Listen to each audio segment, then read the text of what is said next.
as I was looking at all of their uh, different stories they pulled from to come up with the story that they posted.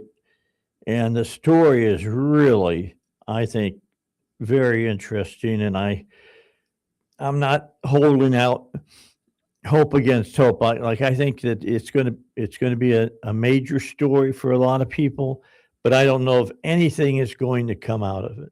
I don't know if anybody is going to get into any kind of um, problems with it at all.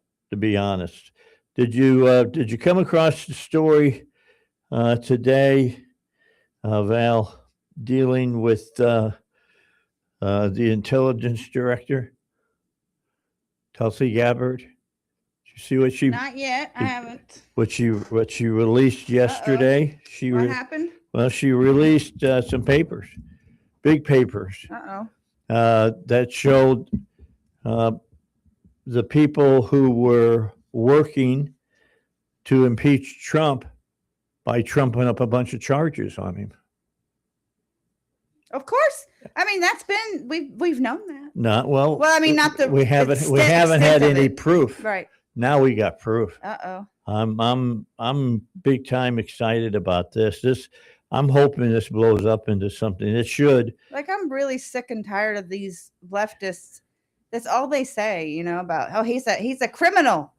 Oh well, yeah. Of course he is, because they made him one so that they would win. And that's exactly right. Let me go to that story. I'm finding it right now so that I can read it to you, because it's an eye opener. Look at Dave. He looks so snazzy today. I'm actually wearing a regular shirt today. Yeah. Usually I wear a hoodie.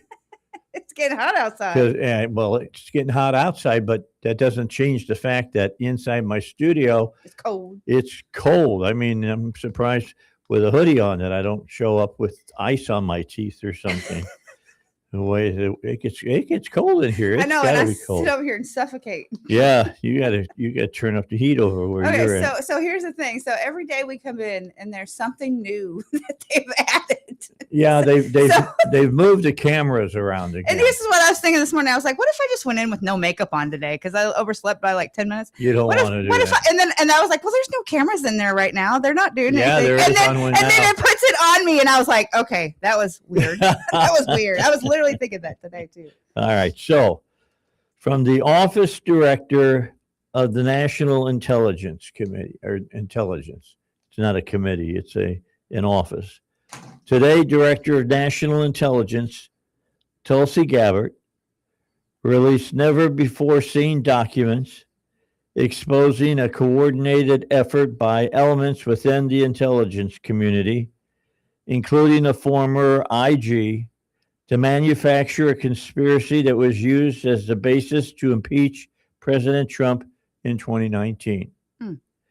Deep state actors within the intelligence community, can you say Brennan? Concocted a false narrative that was used by Congress to usurp the will of the American people and impeach the duly elected President of the United States, said Gabbard. Just the News reports Gabbard's office said former Intelligence Community Inspector General Michael Atkinson, quote, relied upon politicized, manufactured narratives, only conducting interviews with 4 individuals: the whistleblower, the whistleblower's friend, who was a co-author of the January 2017 Russia Hoax Intelligence Community Assessment, and close colleague of disgraced former FBI agent Peter Strzok. Remember that name? Mm-hmm. Yeah. And who was the other one? Well, there was a girl. Yeah, there was a woman. I can't remember. Peter Strauss and I can't remember her name now. Yeah, it was his friend with benefits. Yeah. Anyway, and 2 character references who had zero firsthand knowledge of the July 2019 phone call on there. So this is interesting. This I wonder. Can you try to get on for tomorrow? See if our folks up in District 1 will join us. Rick Crawford. Yeah. Yep. Because he's on the Intelligence Committee, and see if he's had a chance to look at these papers. Tell him specifically, I want to talk to him about what Gabbard released yesterday about them trying to set up the president. And I want to know who was who were the congressional people who were behind all of this. The people that were working in their office and the name of the people who were, holding the office. I think we need to know that too. So we got that, and then we got two people that they're going to get for this.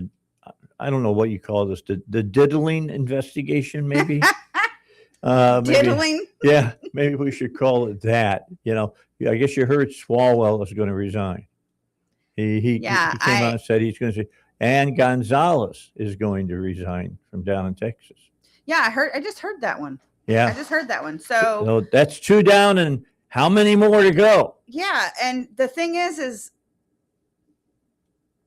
how many other people did Swalwell allow to get in there, like the Chinese his Chinese spy employee that he had that we talked about a long time ago too. But that's insane. So you overlook everything about this person except for they were probably giving you something. They had an interesting interview this morning as I was driving in from a managing editorial editor at the California Post. And he was naming the names of people who were protecting Swalwell and were giving him access to stuff that he should have never had access to. I'll give you three guesses. The first two don't count. A Democrat who was swinging towards Swalwell and giving him information that he couldn't get any other way. Who do you think it was? Probably Nancy Pelosi. See? Yeah. You only had to say one name. That's because we're on the same wavelength, Dave. Yeah, Pelosi. Now, if there, besides, where did you see? Where did you see that at? I didn't see that. That was a story this morning that I was tipped off to, that I found very, very interesting. I got to tell you, it's going to be very interesting. Pelosi is like the devil. Well, see, if there's only one other woman that I want to see in orange more than I want Hillary to see, Clinton. Yes. Yeah. Than Pelosi. She's awful. Pelosi has been leading this whole thing. Nobody said anything about Joe Biden until she did. Yeah. Well, she was what is she going to do to you if you did? She would ruin your career in Congress. She had most of the, backing of everybody. How does one person get that much power? They stay inside the halls of power for a long time. Term limits, people. If ever this generation didn't understand why we need term limits, it's right now. Yeah. Well, we passed those laws in states, but and to their credit, it was the right decision. It went before the Supreme Court, and they said that states couldn't make that decision because the Constitution says about how you can get rid of people, and if you want to get term limits, you're going to have to bring a constitutional amendment out, and you're going to have to get 2/3 of the states to agree, and then 2/3 of the House and Senate to agree. And you know what I say, Dave? I say you vote those people in and out until they do it. If somebody won't vote on it, then they get voted out the next election. That's the way it was always seen by the founding fathers. I mean, that's the way they wanted it to be done. They didn't want that other members of another political party or a political schism somewhere inside the House or the Senate was leading the charge on this. They wanted the people. Heck, they couldn't even get George Washington to stay more than one term. Well, He stayed. I mean, he stayed 2 he terms. stayed 2, but They offered him elected kingdom, one. and he Right, didn't take it. Right. Yeah, you're right, and that's why he's my favorite I president. know, mine too. You know, he's my favorite president, and that's, you know, the American people don't get it. They don't, because they think, oh, well, I like him though. I've gotten to know him though, and now I have access, so I don't want him to go. You know, and that's the part that people don't understand. If someone's getting access to a member of Congress, a state legislator, a governor, a president, that means they're not asking the hard questions. I mean, that's literally what it boils down to. You're there for their entertainment. You're not getting anything that you should be getting real talk from them. Well, it's not going to change until the American people change. I mean, that's the key. They've got the American people have got to throw these people out on their ear, and we're going to get rid of 2 of them here. I know. Maybe more. He's been there for a long time. You know, maybe more. He's been there for a long time. So Swalwell is going. USA Today reporting today that Texas Congressman Tony Gonzalez announced that he will resign from Congress after he admitted to having an affair with a former staffer who died by self-immolation. She burned herself alive. Is that the one that set herself on fire? Yes. Is that because he was having what was because they were having an affair? Who does that though? Yeah, well, who does that? Let me just put it this way. That's a weak person. I'm going to be honest. And he must have taken advantage of her. her. And he did. There's no doubt about that. Quote, there is a reason for everything, and God has a plan for us all. When Congress returns tomorrow, I will file my retirement from office. That's what Gonzalez wrote back on, that was yesterday, April 13th. He wrote that on X. He ended his reelection bid in March after U.S. House Speaker Mike Johnson and Republican leaders called on Gonzalez to withdraw from a May runoff for the party's nomination against gun activist Brandon Herrera. The Hill reports earlier this year, the Express News, that would be the San Antonio Express News, reported that Gonzalez had an affair with his district director, Regina Ann Santos Avias, who later died by suicide. They cleaned that up just a little bit. Text messages said to be extracted from Santos Avila's phone and provided by her widower to media outlets, including The Hill, appeared to show Gonzalez soliciting sexual material from Santos Avilas, as she said he was going too far. Gonzalez admitted to the affair, which sparked an ethics committee investigation in the House and led to him effectively ending his reelection bid, but he had said he would stay in Congress through the end of his term. That's according to The Hill. It's not clear when the last day will be for either Swalwell or Gonzalez. Well, I hope that they don't drag it out. Well, they shouldn't. It's time for them to go. I mean, I thought they both would.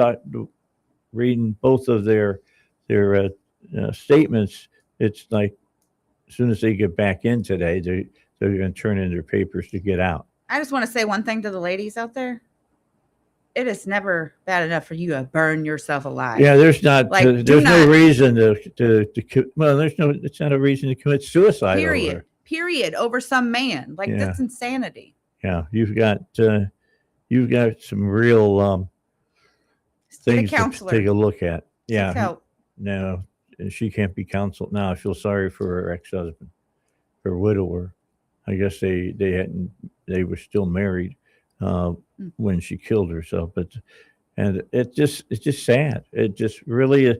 And you got now I'm not going to say that there's not a lot of good members up there in Capitol Hill. I mean, from what I can tell, Westerman's a great guy. I love Westerman. Hill's a good guy. You got Crawford, and I don't know enough about Womack to call it out one way or the other than the times I've had him on the air. He was a great interview. And then Cotton and Bozeman both. I don't see them, behind the scenes, being somebody's, friend with benefits. No. I mean, well, I'm not saying it can't happen because we're all human. Okay, we're all human. But man, that's just so sad that this lady, because Gonzalez, I guess, broke off the affair. I mean, I think it's disgusting. She lit herself on fire. It's disturbing that these people go up there and whatever, for whatever reason it may be. Like, are they away from their families? Are they away from their wife and they feel like they can just do whatever up there? So they just go and have all these affairs? Like, that's insanity. I can answer yes to all the questions that you just brought up. I've worked closely with people before and I've not had affairs. Like, if I'm married, I'm married. I was married for 20 years. Like, you don't have an affair if you're married. Well, like, you get a divorce. Well, and you don't, that's just, it's crazy. When something's in secret, ladies, I'm going to tell you that too. When something's in secret and somebody doesn't want to tell, there's other things going on there. Oh, yeah. Oh, yeah. So pay attention. And if I were anybody, and I'm Dave, all right? Just Dave. Just Dave. It's easy to fall into some bad behavior. It really is. It's not difficult to do it at all. However, you should take yourself out of those situations so that you don't, it's hard to do, though. cheat on your wife or your husband. All right, let's take a break. It's 7:23. It's a Tuesday. We're on our way to getting the worst day of the week done. I think Tuesday's worse than Monday. So here we are, ready to go. We'll come back and we'll talk more about what's in the news right now. It's the News Dump Hour here on the Dave Elswick Show.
All right, back with you here on the Dave Elswick Show. Okay, so there's a lot of people's names now that are being fired left and right around the Capitol about who may be next to go from Congress. Well, this one I'm reading. This is on our town hall. Okay. where you can get all that great news from Salem. So taking down Eric Swalwell was part of a revenge campaign, at least for former pharmaceutical executive Martin Shkreli, who was sentenced to 7 years in prison for securities fraud in 2017. He was responsible for releasing the video showing the congressman frolicking with an alleged sex worker. It's a damning video if true. Swalwell kissing her with the purported escort sandwiched between the California liberal and another man on a bed. There's someone else recording it as well. But he says, so to all House Dems, this can happen to you easily. I'm going to tell you one time, don't F with me. At Rokana, you effed with me. That's against the affirmation rules. So you next. Everyone has a secret, a vice, a mistake, but no, not everyone has a determined enemy. Tread carefully. So there's something coming out about Rokana. Yeah, we'll see about that one. Oh, there's always something.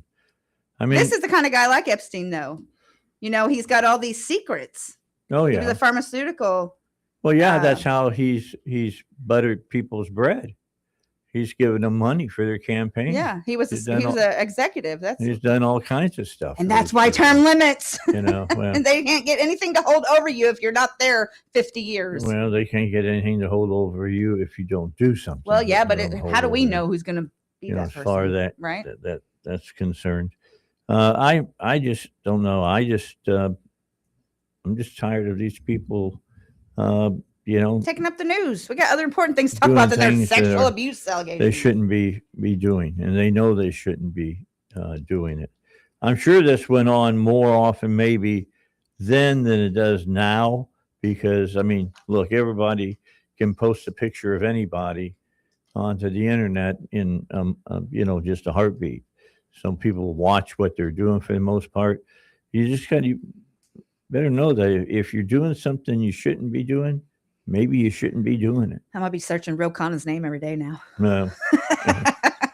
Yeah, see what's coming out. Of course, he's there from California too, Rokana. Oh, he's the one slapping us and telling us we're bad. Oh, well, yeah. Well, so was Swalwell. Yeah. Oh, yeah. Swalwell was one. The only guy I know that's worse than him is the guy that was in the House that led the impeachment charge all the time. Oh, what's his name? Adam. Yeah. Schiff. Yeah. He's a piece of garbage right there. Believe me, he must have pictures of people with goats or something. That's all I can think. He got a pardon. He got a stinking pardon from President Biden or whoever was running the things back whenever that happened. When Biden was getting ready to get out. I know we got to get to news, but there's something we'll talk about with Kamala Harris when we come back. Very important point that one of her supporters brought up that makes light of why they just appointed her. Oh boy! All right, we'll talk about that. With her IQ, it's not hard to disappoint her. That's just disappoint. Appoint. Pretty easy. I can't even imagine just dating her, to be honest. It's all right, hard. Let's get to the opinion.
All right, back with you. Okay, you got this stuff for us about Kamala Harris. What did you see what she did? Like her, I was gonna play it because it's cringeworthy. It's ridiculous. But I was gonna say one of her fans that were apparently in this audience. I was reading the article yesterday. Made a really good point. When she goes up in the primary for the Democratic primary, there's no way that she'll win against men. That's why they appointed her. I guarantee you, because they didn't think that she would win against men.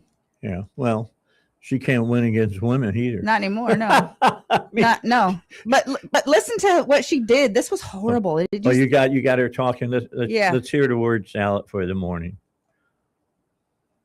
Okay, her internet goes. It's loading. Oh, of course we have a commercial here. It's telling us about legal Zoom, just so you'll know.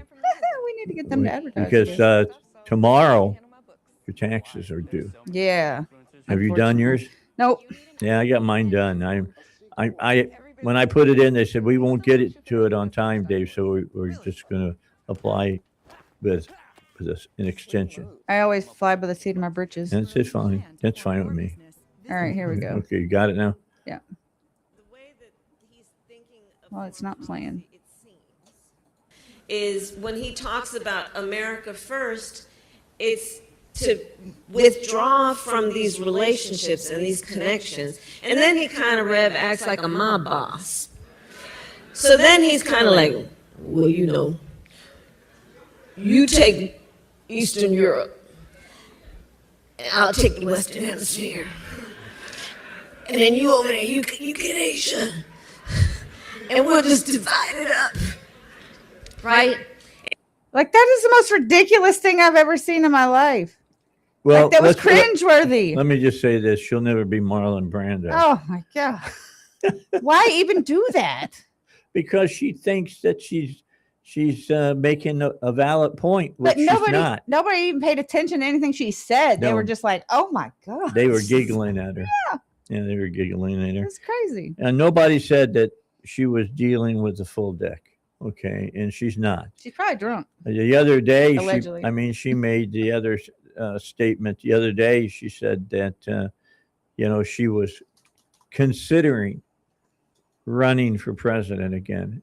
And the first thing that went through my mind was, oh, please, Democrats. Please do. Put her up do again. It. I know. Put her up again. I know, me too. So, Trump would beat her senseless in a rematch. Well, it wouldn't be Trump. It'd be J.D. Vance or Rubio. Marco Rubio. And they would really shred her apart live and on a stage, because all this woman can do is to talk in word salads. That's all she can do, and make no sense whatsoever. None. She's like Biden, but she's supposedly coherent. Well, she's coherent. She is the perfect example of a manufactured political. That's what she is. She talks like a political. She looks like a political. She dresses like a political, and she doesn't have a singular thought in her head that's worth listening to. Really not. It is not. That's just the way she is. Anyway, if she runs, she runs. She'll be the first one out. When after the first debate, she'll be the first one out. Oh yeah, I mean, there's no way. Who was it? Was it her that went after Biden about busing? Yes. Oh, okay. It was in that first go round. And then she dropped out immediately because she got no traction with that at all. I think she just enjoys getting all that money. Well, here's she probably gets a new wardrobe. But here's the key, Val. She's the perfect example of a person who runs for an office, has nothing to offer, but thinks so highly of herself. It's ridiculous. Oh, she does. She just thinks that because people tell her that, though. People tell her that. Weren't you ever told when you were younger not to read your own press clippings? No. Nobody ever told you that? No. Yeah. Unfortunately, I do read mine, but I have such thick skin sometimes. I was told when I played baseball. You're not as good as you think you are when you have a great game, and you're not as bad as people say you are when you have a bad game. You're somewhere in the middle there. And the sooner you learn that, the better off you're going to be. And I believe that. I mean, you have to think about it. Other people, we look at other people and we form an opinion of them. And the way I see it is other people have an opinion that they can form of me or you, they don't necessarily aren't positive. And so that's their right. But it's not always correct or not always accurate. It's just because they're angry with something you said. Here's all I say. If you don't like me, or if you do like me, when you get your diary, just make sure you write down that you listen to the radio show from 7 in the morning until 11. That's what I want you to do. Yeah. That's all I'm asking. And do it more than one day. Yeah, do it more. Yeah, fill out your book for whatever the time is. Fill it out and leave it the same every day. It's interesting. I used to listen to Rush because I hated him. Yeah. I hated Rush. I was a little liberal back then in college. And I remember I'd listen to him on the way to work or the way to anywhere when he was on in the morning. And I just would sit there and argue with him.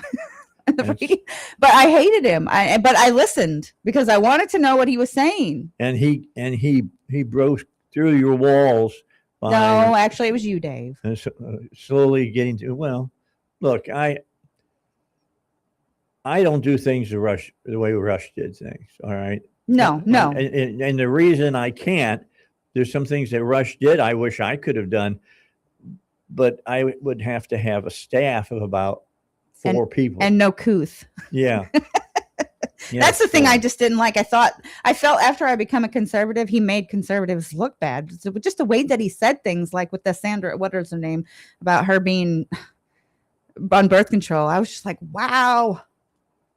Well, there's people who say things like that about me when I see pictures of, Amy Carter or, the Clintons' daughter. And I say, boy, she had every branch falling out of the ugly tree.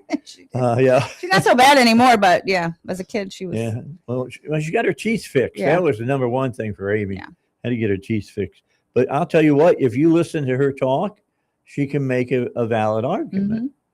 And so can, Clinton. Mm-hmm. She can do the same thing. Of course, she was smart. She married somebody with money, so that if she got to get divorced, she'll leave the marriage with money. With money, yeah. I wasn't that smart. And that's the thing, yeah. That's the thing as well. But anyway. I mean, sometimes I don't necessarily, I guess in terms of being a man talking about a woman in that way, that was my problem with Rush. Now, I'm a woman and I'll talk that way about women, but I'm a woman. Right. You know what I mean? So it was just different. But no, it was you. You're the one that brought me over to the dark side. Really? Do you remember when I first came on your show, like in 2009 or 10, and I was not Second Amendment? Oh, yeah. And then I went all crazy with it. Yeah. Well, and then you read John Lott's book. Yeah. Yeah. And then I had him on my show, and then I was like, and then all of a sudden, boom, we had open carry. Here's the difference between a liberal who's smart and a liberal who is as dumb as a stack of bricks. And that is, a liberal who's smart will read the other people's writings and take them into consideration. That's what I did. One that's dumb as bricks is the one who won't read anything outside their wheelhouse. And that goes for politicians too. Like, I hate when a politician says something, then they're no, I'm sticking to my stance. But you just got new information that changed your mind, but you're still sticking to your stance. And that always tells me it's because there's a reason for that. It's because they're either getting paid for that opinion, or, there's no reason why somebody could read something that goes against what they believe and then continue to believe it, unless you're just not that bright. Well, it's like people who are adherents, big time adherents to the green agenda, and they don't take into consideration how much it takes to build an electric car. and they want everybody to own an electric car Yeah. and don't realize how much damage that particular it's worse than the internal combustion engine because of all the rare minerals that they use in those batteries and whatnot. And you can go on and on about things.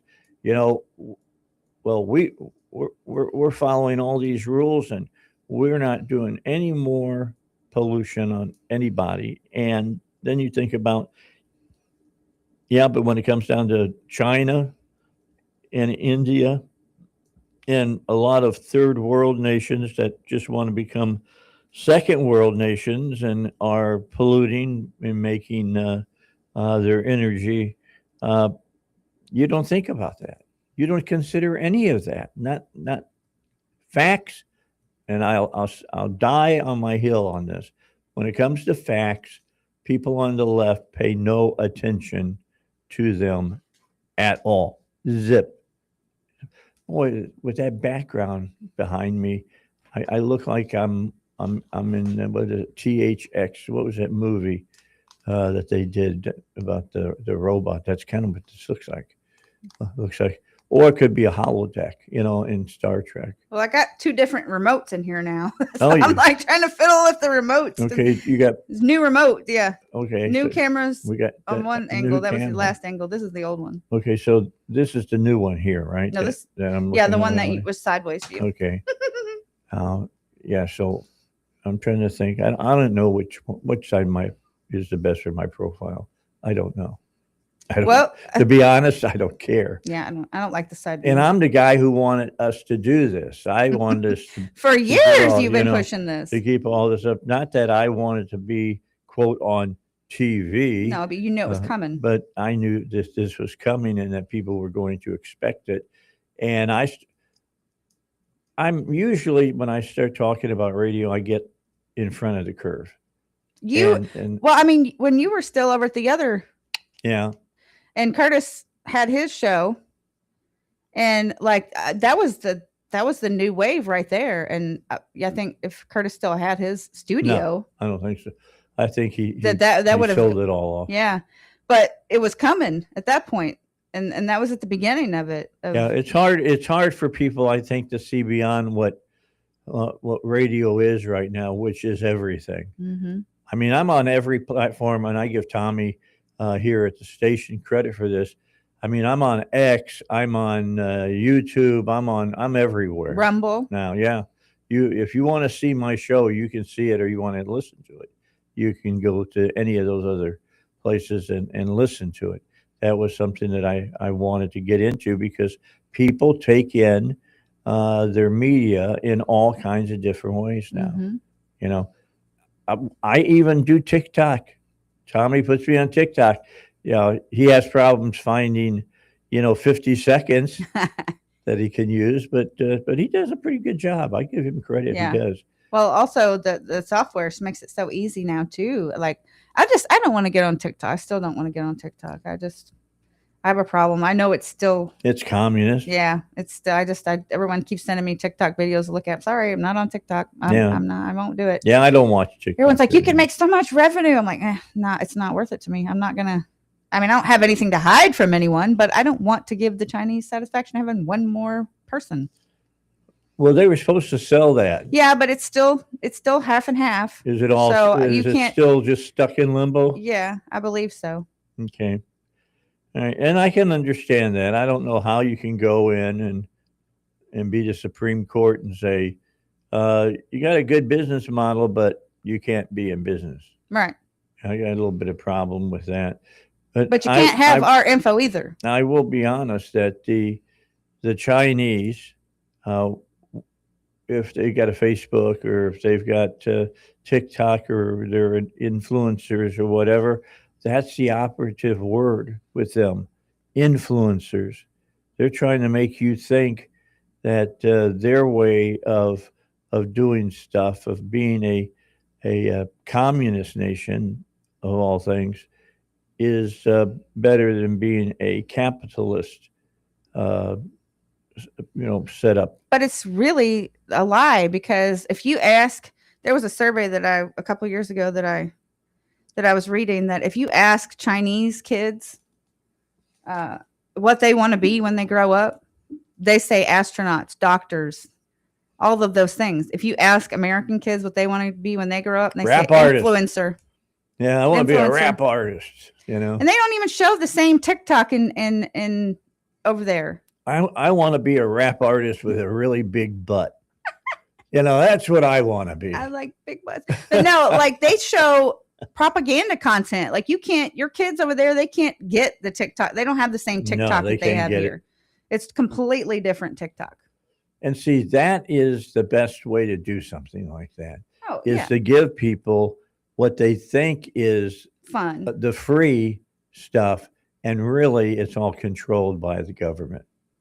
I mean, it's propaganda. It's for Chinese. It's you are learning about the Chinese government and the Chinese history, and If that's how you're learning about it, you are a very useful idiot. right, because you're learning what they want you to know. That's exactly right. I bet you they don't tell you about all the other stuff. No, they don't. They don't. Mao I bet Zedong. you. Yeah, they don't talk about Mao. You know, Chairman Mao and all the millions of people that he killed. You know, they don't talk about that. All right, it's 9 minutes until 8. We got to get a break in. Let's see, who we got coming up at 8? Dr. Small. Okay, and he's going to talk about prayer, right? We're going to talk about the Great Awakening. Okay, so yeah, we can talk about Whitefield and how that played right into the revolution. I think there's a movie out, isn't You there? know, The Great yeah, Awakening? there is, by Angel Studios. Mm-hmm. I haven't seen it. I heard that it's really, really good. I have heard that. In fact, you know who told me it was really good? Matt. I was going to say, Matt. He said it was excellent. So I'll have to watch it, but I'll wait till it's on either Netflix or on Prime, one or the other, and it doesn't cost me anything. All right, we'll take a break. It's the Dave Elswick Show. Stay with us. We got another segment to come. It's the news dump going on right now. We got another piece of news to dump on you when we get back.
Today is the second day of the blockade of the Strait of Hormuz.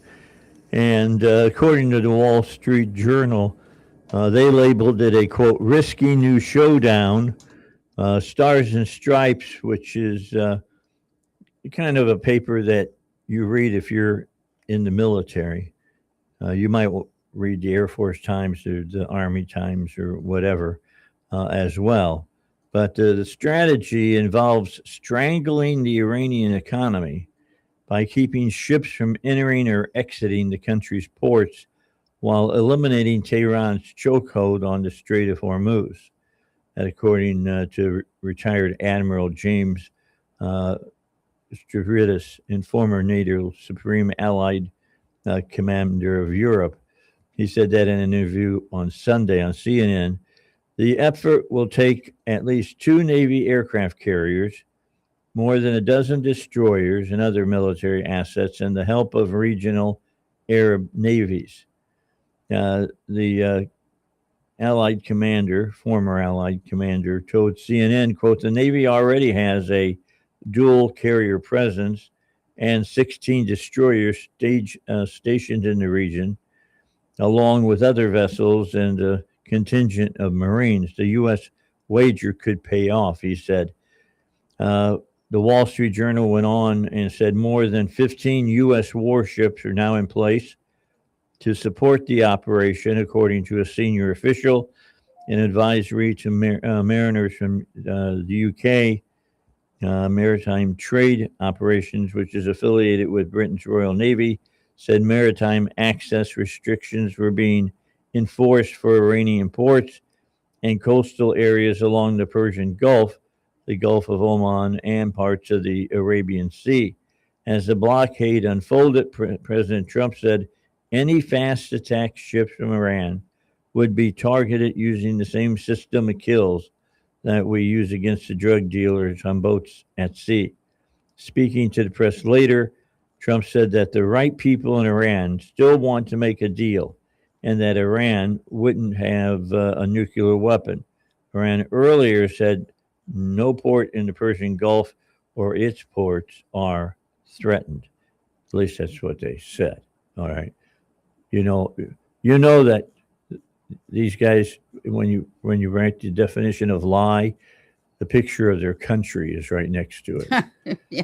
Because that's what they do. They lie and they lie convincingly at times, and for 47 years they've used their lies to keep themselves in power. Yeah, they've managed to keep their people, lie to their people, and make them submit for so long. That's just crazy to me. Of course, they submit because they they kill them if they catch them. I mean, right. If you were living over their valley, you'd be one of those people wearing a French beret and all black, so they couldn't see it. Mm-hmm. And running around, you'd be one of the resistance, kind of people over there. You would not be a Vichy French at all. Okay, if you didn't understand anything I just said, go read your history books so that you'll know what I'm talking about there. All right, we're going to get news coming up in 30 seconds here, and let the Salem Radio News Network bring you up to date on it. By the way, if you go to srn.com, you can find the Salem Radio Network on television, just like you find my show on our vision of television on the internet as well. So take in all of the talk show hosts there at the wonderful world of Salem Radio. All right, I got to get a break. Let's do that. It's a minute before news. It's coming up next. Following that, we're going to talk about the Great Awakening.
8 o'clock here on the Dave Elswick Show.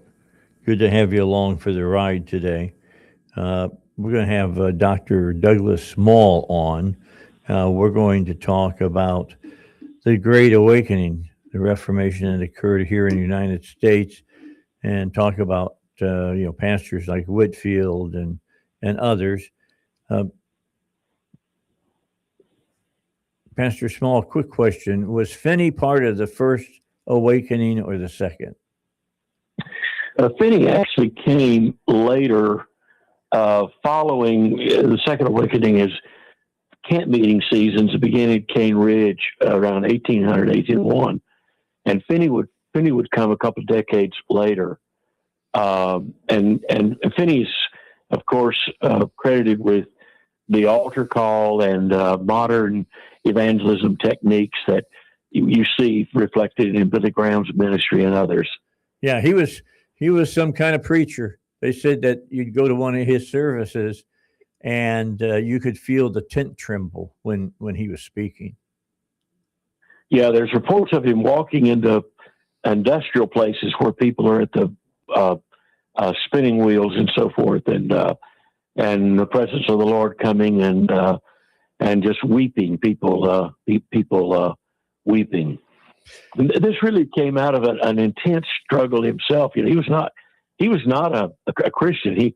He actually became a Christian by reading Blackstone's commentaries on the law. Yeah, but Blackstone was so deeply entrenched in common law, English law, which had its roots in Judeo-Christian values.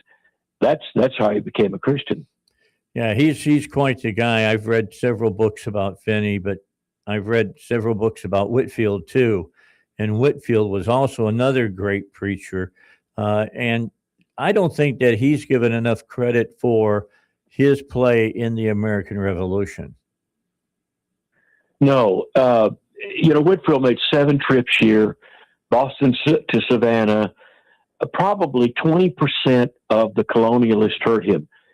It wasn't Washington or Franklin or Jefferson. Those weren't the names that the people knew. It was Whitefield. He really galvanized the colonies and made us one. He helped us transcend the denominational sectarianism that had paralyzed the colonies and made them go to war with one another. You get somebody to run out of this colony because they weren't Anglican enough, and run out of this colony because they were too Baptist, and so forth.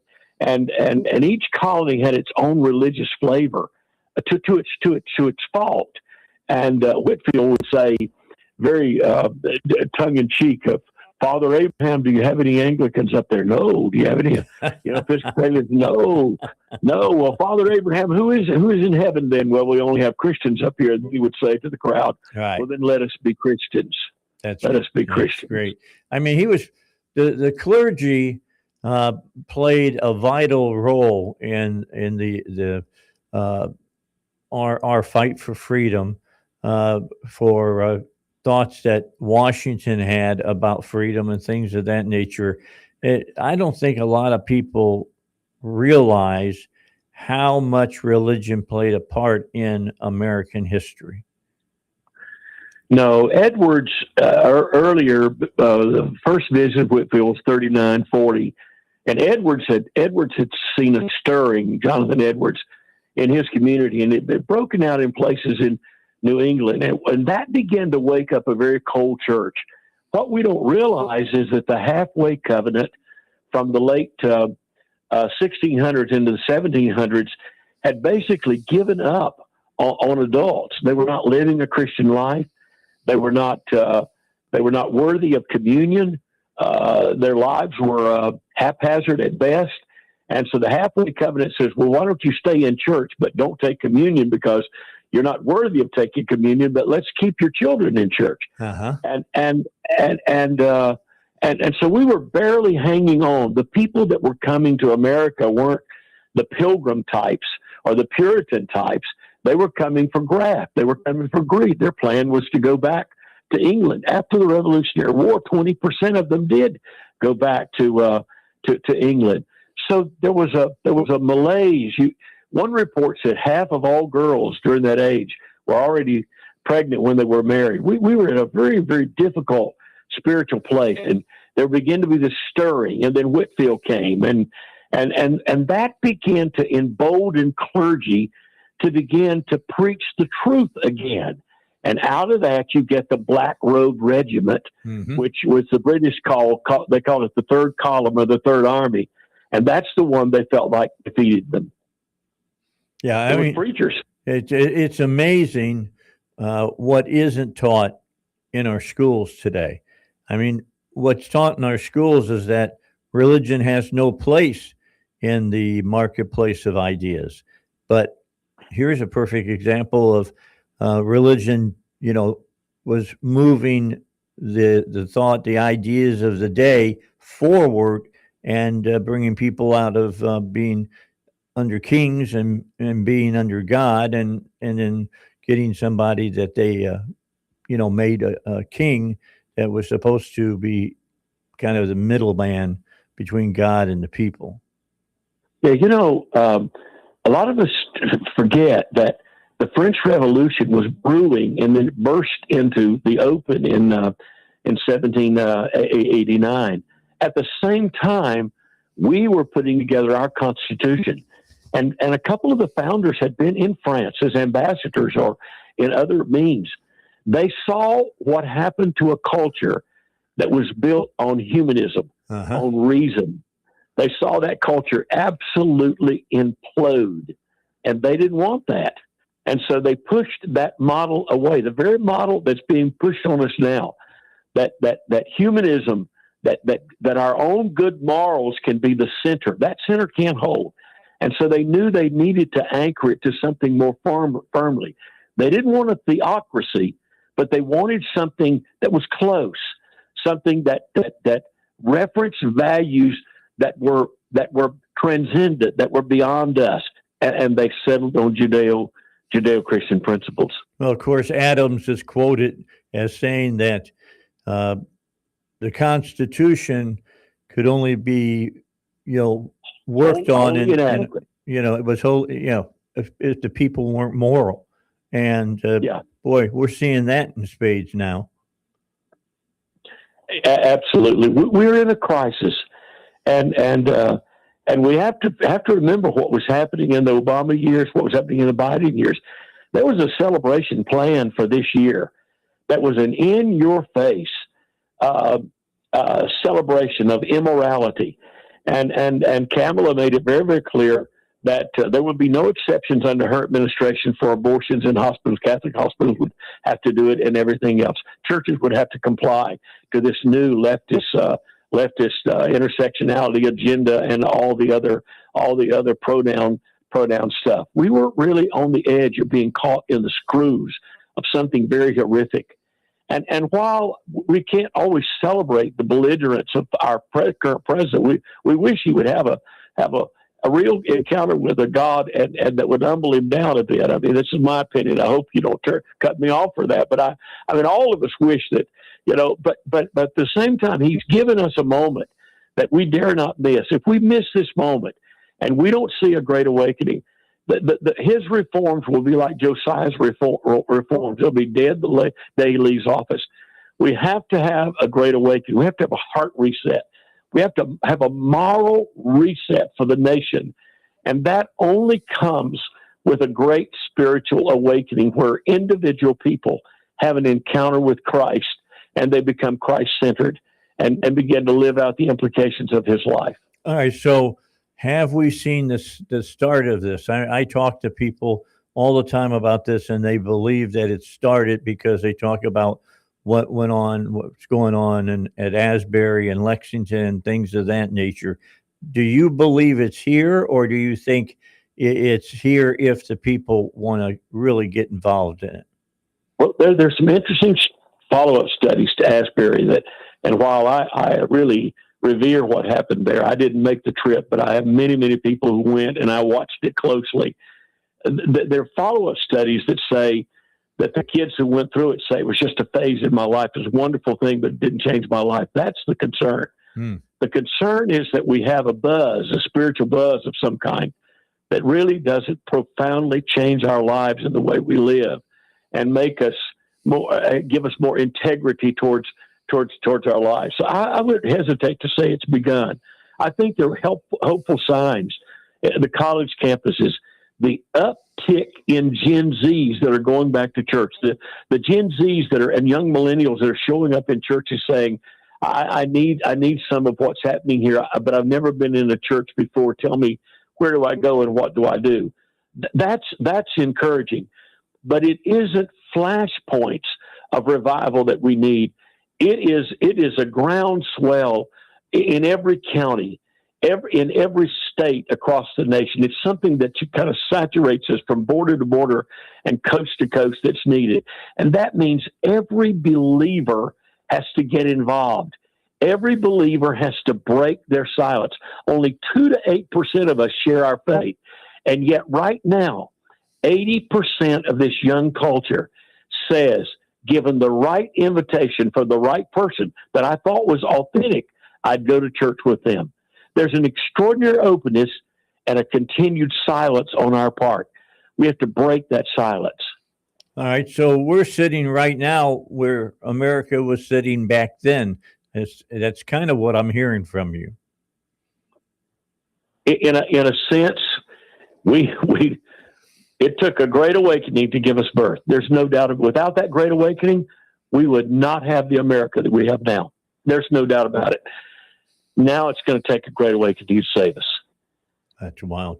Stay with me. I got to get a break in. Dr. Douglas Small is with us right now. I'll have him talk about his organization in a minute. Don't go anywhere. Really important things to come here on the Dave Elswick Show.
If you just joined us, Dr. Douglas Small is with us. He is with the group Prayer at the Heart. And what their group is trying to do is, if you're a Jesus follower, that you follow his commands. And one of the first commands that he gives to all of us is to share the good news, and that we should be praying for our fellow believers and praying for the people who don't believe, and that they come to an understanding of who Jesus Christ was. 1 million people to make a first or recommitment to Jesus Christ in 2026. Let me read their mission statement for you. It says, to ignite a great spiritual awakening out of a national movement of unified, humble, desperate prayer, unity, and evangelism. Man, I couldn't write a better mission statement if I tried. I mean, how is this working thus far? How have people reacted to this, Doctor? Well, we started with a gathering in the middle of the nation 5 years ago. 3,000 people from 50 states, representing 50 states, gathered to repent. We didn't want to go to Washington. We wanted to go only to a place for the eyes of God. So we went to literally the geographic center of the nation, borrowed a cow pasture, put up a tent, and for 6 hours we cried out to God. Now, CBN had a correspondent assigned. CTN was there. There's a satellite dish. Daystar supported it. Right. Integrity TV covered it live with a production truck. So they said about 1 million people watched that. Before coming, one group circled the nation and prayed. 8 other groups came from north, south, east, and west in the 4 corners and stopped along the way, driving stakes, reconsecrating the nation to God, conducting 350 prayer rallies before we got there. Then the goal was to go to every state and do the same thing. Circle the state, go to the center of the state. Outside groups, 5,000 gathered in Texas. We saw 20 other states do something like this. Outside, humble, unified gatherings. And then we felt like we needed to put a goal on the prayer. The Lord really spoke to us that the ultimate end of prayer is not prayer. That's not our goal. The goal is evangelism. The goal is mission. The goal is to see people come to Christ. Right now, we're seeing less than 500,000 people, a little less than 500,000 people come to Christ with the efforts of all denominations for an entire year. That's not even keeping us up. It's just a fraction of our net population gain. We're losing track. We don't need 1 million. We need 35 billion. We need a tithe of the nation. We need enough to create a sociological tipping point back to biblical values, but that's too many to process. So 1 million whose hearts were changed would reach 2, and they'd reach 4, and they'd reach 8, until we really had an exponential growth. And so that was the goal that we feel like the Lord gave us. Let's get 1 million people to just begin to pray for a friend, a loved one, a family member, someone who works around them, that they might know God. So we say, pray for 10, express care to 5, look for an opportunity to share Christ with 3, with the hope that 1 will go to church with you on Pentecost Sunday and become a follower of Jesus Christ. All right, now Pentecost Sunday is just around the corner. I mean, that's 50 days after Passover? 5 weeks away. Okay. This makes sense. I get excited when I hear this type of thing. You're making the call. Are you getting answers in return? Well, there are about 25 denominations or organizations that have expressed partnership with us, and some are setting their own goals. Southern Baptist, for example, they've declared by themselves they're going to win 1 million by the end of the year, and the Bless Every Home folks associated with a major ministry have declared we're going to win our 1 million. So there's a number of people that God has really put this on their heart. I mean, you ask, has the Great Awakening already begun, or is this something we need to help along? I think God is really showing that He wants to do something more glorious than any of us have seen in our lifetime in America. But we have to partner with Him. We have to come along. We have to help in that process. And we believe that if 1 million people and 25,000 churches or so would get involved, lay names on the altar, begin to pray for their neighbors by name, begin to pray for loved ones by name, that God would do what He wants to do through us and win those people to Christ. Yeah, as I listen to you, and I'm listening to your vision that God's laid on your heart and that you're laying on the heart of the church. Uh, it's exciting. It really is exciting because the last, I think, great awakening we had in this nation was probably the Jesus movement, uh, which came up during the time that I was in high school originally, and it made some big differences. But a lot of the people that went through that movement have lost a lot of their fervor. Yeah, so about every 50 to 70 years, we see a wave. So we're overdue now for a move of God that would reset us, that would pull us back, and desperately overdue for one right now. And I believe it's in the heart of God to do it. You know, Dave, if you look at the miracles of the Old Testament, they're not evenly spread. They cluster in three places. They cluster when Israel's in Egypt. They cluster in the time of Elijah and Elisha when the nation had adopted Baalism, its religion, and they cluster during the time of the exile when the nation's lights had gone out and they've been exiled. These are the three most desperate periods in Israel's history, and in every one of those periods, God acted in behalf of his own purposes. He looked for a man or a handful of people, and he acted in behalf of his own purposes. I think God wants to save America, not to keep Disneyland open. It's the best platform that exists to help finish the Great Commission, to reach the last 3 billion people who have yet to hear the gospel. God has bigger purposes than we realize.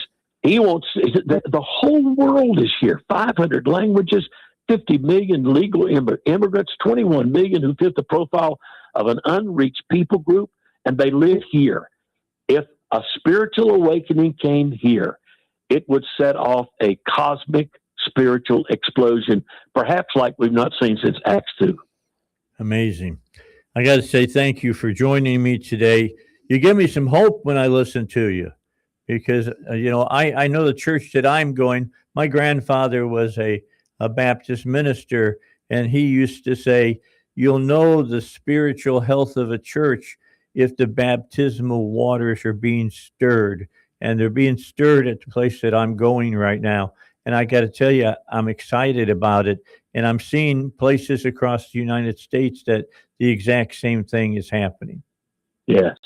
Thank you, Dave. You have a great day. Thank you, sir. Bye-bye. Again, Dr. Douglas Small. What was you got their website up on my stream right now? What's the address for that, Val?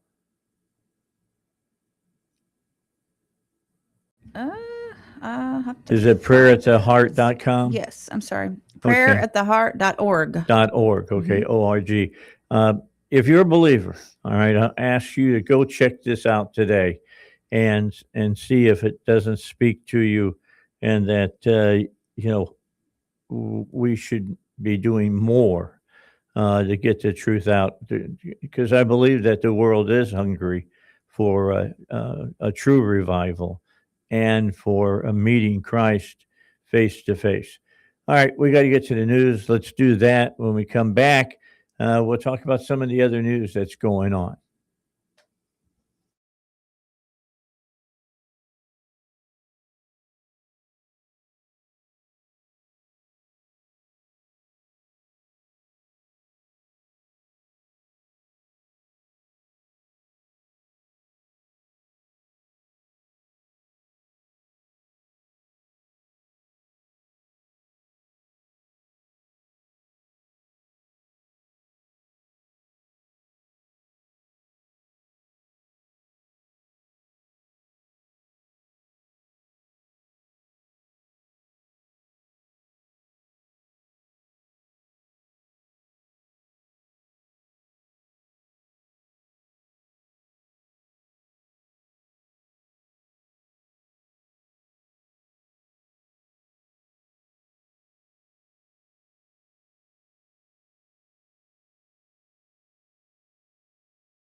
All right, that was an interesting segment.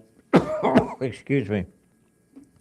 By with Dr. Small, I was really interesting what he's trying to do, and it sounds like it's gaining momentum. And again, if you just go to his website, you can see exactly how it all works out. Excuse me. I go Gesundheit. I go through moments. I'm hoping that it rains tonight, Oh, allergies. Yeah. and it would Mhm. clean out the air a little bit and make it a little easier for all of us to breathe. Interesting story going on down in Texas. I don't know if you saw this story today or not yet, Val. Uh, the Democratic congressional candidate and Latin music star Bobby Polito is being criticized for a joke he made about a longtime bandmate exposed as a child predator. This came out in a concert that Polito did back in 2018. Polito is a two-time Latin Grammy Award-winning singer who is the Democratic nominee in Texas's 15th congressional district and is facing scrutiny over bandmate Frankie Calabero, who is a registered sex offender convicted of indecent exposure uh, and contact with an 8-year-old little girl. Oh, Polito has said he was not aware of the bandmate's conviction and that he cut ties with him as soon as he learned. However, Congresswoman Monica de la Cruz, Republican of Texas, who Polito is attempting to unseat, called out the musician turned political for the joke which he made back at a 2018 concert, claiming everyone knows he knew. Fox News reviewed YouTube video of that concert, which took place in November of 2018, when Polito referred to uh, Caballero as a quote bad man. He quipped that though Caballero was born in South Bend, Indiana, he did not attend Notre Dame, but went to Penn State, which prompted Caballero to take a step back and uh, Polito to laugh, saying, quote, no, I'm just kidding. Don't worry.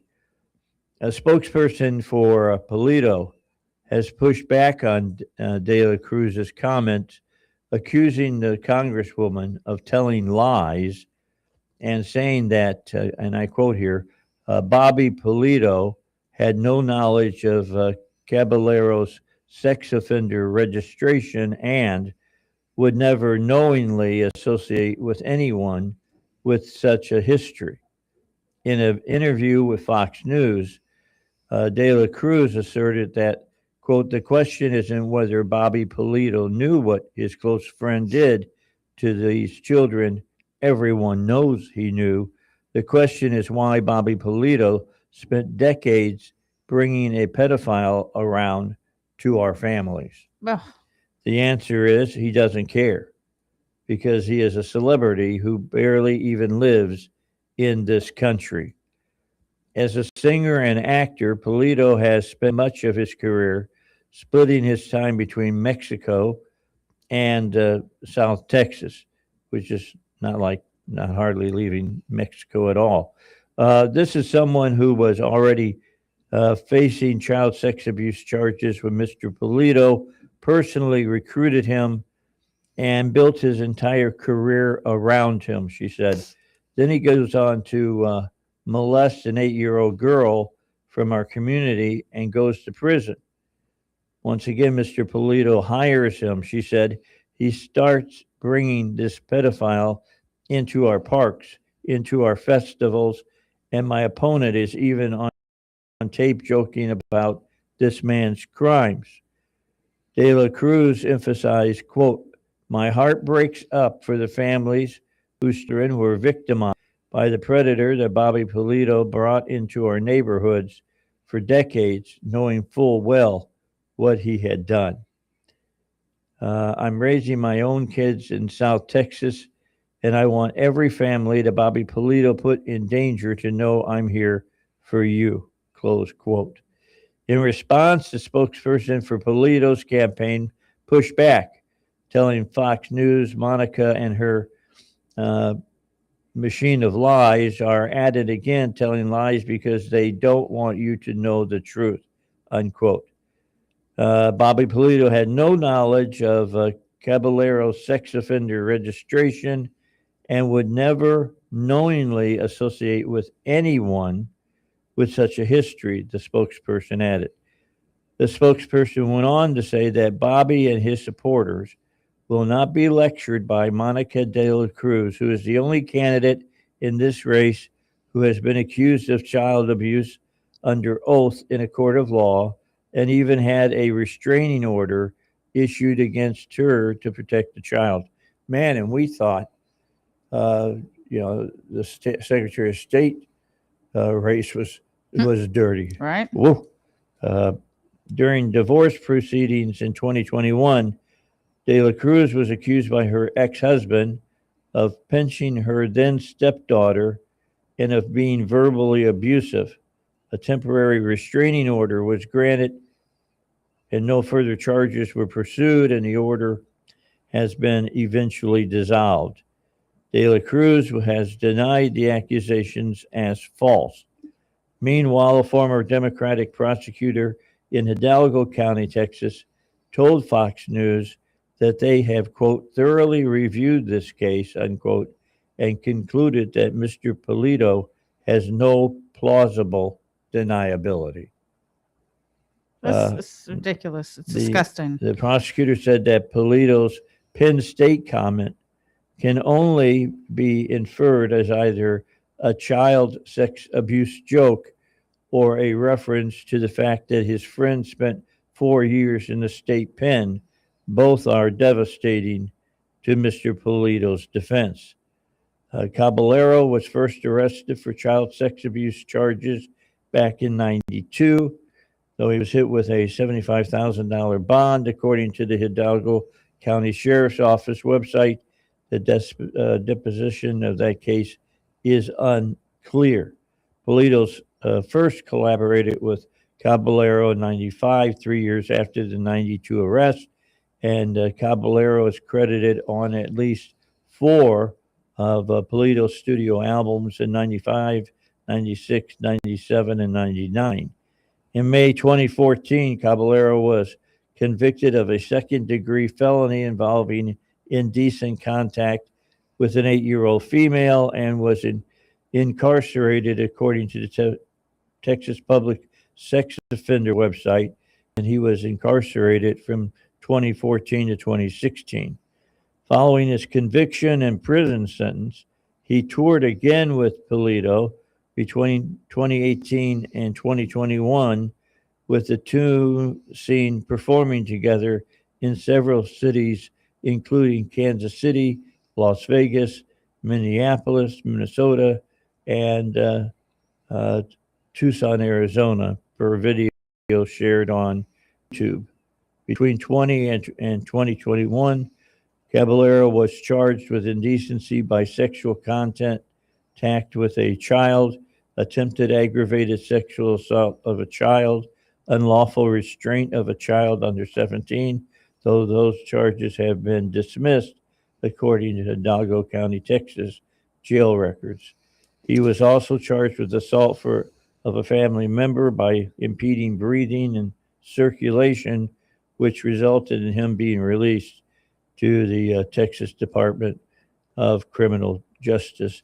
He was also hit with failure to comply with sex offender registration in 2020 and 21.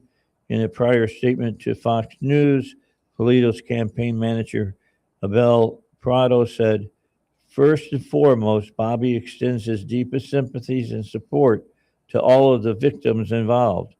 Frankie Cabrero has long struggled with addiction issues, and Bobby Polito has acknowledged and attempted to help him with that battle. when Jimmy Montez management learned of Calabero's criminal history in 2021, he was immediately fired and that relationship was severed. Bobby was never made aware of Caballero's sex offender registration and would never knowingly associate with anyone with that kind of history. Interesting. Yeah, and they played at little girls' birthday parties, their little coming out parties or whatever, too. And here's the thing. I'm sorry. I don't buy that he didn't know. You know why? Because my kids are in the music business. Anytime there's somebody that's been accused of anything of that nature, everybody knows it. And everybody shuns them. Like everybody knows it. You abuse your girlfriend, everybody knows it and you're done. I don't believe that he didn't know. Well, that's what that judge said. He said he uses a couple of excuses that he didn't know. And the bottom line is it's very obvious he had to know because it was so well known that Everyone that's else what I was knows. doing. Yeah. Yeah, I agree. I guarantee you they lost shows because of it too, because that happens. People don't want to support that crap. That's ridiculous if you do. Here was one of the responses to the story. Ever look at these politicians and ask yourself if any of them have an ounce of moral fortitude? I swear. It seems these days that none of them have, the moral backbone to stand up against It's people disgusting. that are pedophiles. If everyone knew, is what another one said? Question mark. And I'm with you. That's a small insular group of people, and if something like this comes out, it's like wildfire out there. Because everybody knows It everybody. I spreads. guarantee Yeah, you. it spreads all the ways. I mean, this guy Caballero lost, his representation by an agency and everything. That definitely would have been known that had happened. So, yeah, as the old saying goes, I think that Polito, uh, complains too much, uh, taking us to Shakespeare. When people start complaining like this stuff really is happening. All right, I got to take a break. Let's take the break. When we come back, the Rock and Roll Hall of Fame named the people that are being inducted in November of this year. The concert was going to be held uh, in Southern California, and the concert will be on Disney. They're going to stream it. Uh, Usually it's HBO, but they must have lost the rights to it. So I'll tell you who's won. There's some names that you probably will say, I thought they already were in the Hall of Fame. We'll talk about it when we get back here on the Dave Elswick Show.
All right, back with you here on the Dave Elswick Show. So the Rock and Roll Hall of Fame announced their 2026 inductees early this morning.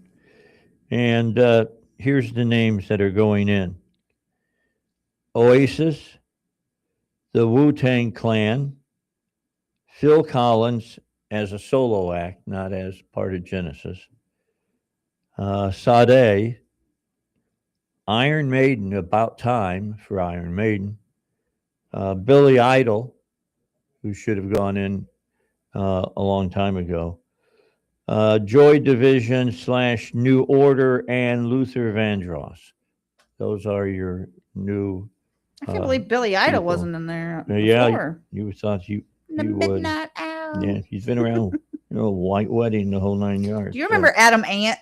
Oh yeah, Ah, I loved Adam Ant. yeah, he was great. And Billy Idol. Those You were know, those were the best videos when he was on MTV. when Adam Ant was singing about ant people. Remember that song? Don't drink, don't smoke. What do you do? Yeah, he's good. He had a lot of good. That was stuff coming up during the uh, punk era. Yep. You know, Billy Idol, if he had not had that motorcycle accident, Oh yeah. would have definitely, I think, been in earlier. I hear he still puts on a good show. He's Oh, yeah, still he's- touring. And he makes cameos and everything. He's still touring now. For a while, they didn't think he was ever going to be able to walk Yeah, again. it's crazy, huh? And he really, really got screwed up. Of course, he would tell you that a lot of it had to do with the lifestyle he was partaking of at that time. He's gotten that cleared up now. So, bottom line, coming up on November 14th, 2026 in Los Angeles at the Peacock Theater, they'll have the Rock and Roll Hall of Fame inductions ceremony. I don't see who's doing the inductee stuff. I mean, it's cool. It's like when they brought in. Let me think for a moment. Ray Davies of the Kinks. Nice. Do you remember who did the induction for him? Mm-mm. Yeah, it was Metallica. Oh shoot. Yeah. Because Metallica loved Ray Davies. People who are in the business love Ray Davies. The Kinks never were as big as a lot of the other British invasion groups of the time, but I'll tell you, be honest with you, they were way ahead of everybody else in what they were playing at the time. Their most famous song is "I Really Got You." That was their first song, and then the other song that lives in infamy is "I'm an Ape Man." Do you remember that No, song? I don't know that one. Yeah, yeah. I'm an ape man. I'm an ape man. It's a great song that they did. A lot of social commentary in their music, the Kinks. So the folks from Metallica wanted to induct them. They did, and then they had one of their heroes come up and perform with them that induction ceremony, and that's when Ozzy came and sang with Metallica. Talk about a great concert that was. It was amazing when that happened. Although the one performance that stands out in my mind from one of those induction ceremonies is when Fergie came out, and I'm trying to think who she sang with. Wasn't Mick Jagger? It was someone of that ilk, and they did "Give Me Shelter," and Fergie just wailed it. I mean, she hit it out of the ballpark. It was really, really impressive to hear her perform and perform that way. Of course, she's in the Rock and Roll Hall of Fame with Black Eyed Peas as well. Love the Black Eyed Peas. She moved on. The Black Eyed Peas have moved on too. They just kind of fractured and fell apart after they got into the Rock and Roll Hall of Fame. Kind of interesting what happened with them. But I want to see. I'll turn it on to watch Dickinson, lead singer for uh, Iron Maiden. Iron Maiden. He's an interesting cat. He flies their plane. I think he got a 747 that they travel on when they're touring, and he's got a pilot's license to be able to fly that kind of a plane, and he flies them to where they're going. It's pretty crazy, as far as, Pretty cool. that's concerned. He's own kind of guy is what he is. He is definitely that. Uh, Iron Maiden still tours, and they still play sold out arenas Oh, festivals too. when they play. I mean, people turn out to hear them. They were, Bruce and the crew. They can play. I saw them in San Antonio. Interviewed Bruce uh, and interviewed the opening act, Ted Nugent, as well, and it was a crazy night to say the least. I bet. It was Ted re- Nugent. I mean, it was real. He's nuts. All right. He is nuts. And, Ted hasn't touched any drugs or anything like that. Some people don't need them. They're just crazy. But Ted, I'll just tell you right now that not the most moral guy I know No. in any way, Come shape, on. or form. Listen to Cat Scratch Fever. Come on. Yeah. Well, a lot of people don't realize that that's What's it about? that's about a sexually transmitted disease. Mm-hmm. They don't know that that's what it was all about. But anyway, and it's kind of interesting. It's always good to see that people get their just desserts. I think that Billy Idol, Well deserved. he really needs to be in. There's no doubt about that. Very well deserved. When he was hot, he was like I still listen to him. he was hot as the sun. You know what I'm I saying? still listen to Billy Idol. Yeah. You remember he did a quick cameo in The Doors. That Val Kilmer played Morrison. He was a record exec, and he was the guy that was standing next to Morrison and talking to him, and he had his cane that he was walking so he could walk on the After set. the accident, yeah. Yeah, and it was, there's no telling how far he would have gone if he hadn't have been in that wreck. It's just like Billy, not Billy, but Eddie Money. Eddie Money was a tremendous rock and roll artist. He's in the Hall of Fame, and he passed out from using drugs in the bathtub with his leg hanging out, cut off the blood circulation, and that's why he walked with such a limp in the last parts of his career. Yep.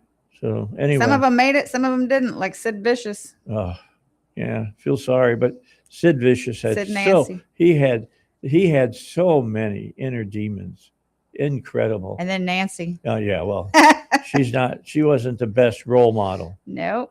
for Sid. She wanted the drugs, and so he'd go out and get him, and then they would both do them. He was together. so talented. All right, let's take a break. We'll be back after the news, and then we'll continue on with the Dave Elswick Show.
All right, let's move on to the 9 o'clock hour of a Tuesday show here on the Dave Elswick Show.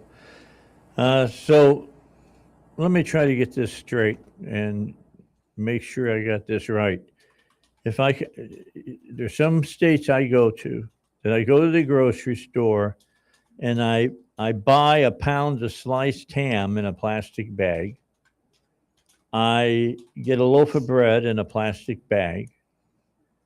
I get a gallon of milk in a plastic jug, a pack of napkins in plastic wrap, a store-made salad in a plastic tub, a plastic bottle of mustard and ketchup, but they won't give me a plastic bag to carry it home because the plastic bag is bad for the environment.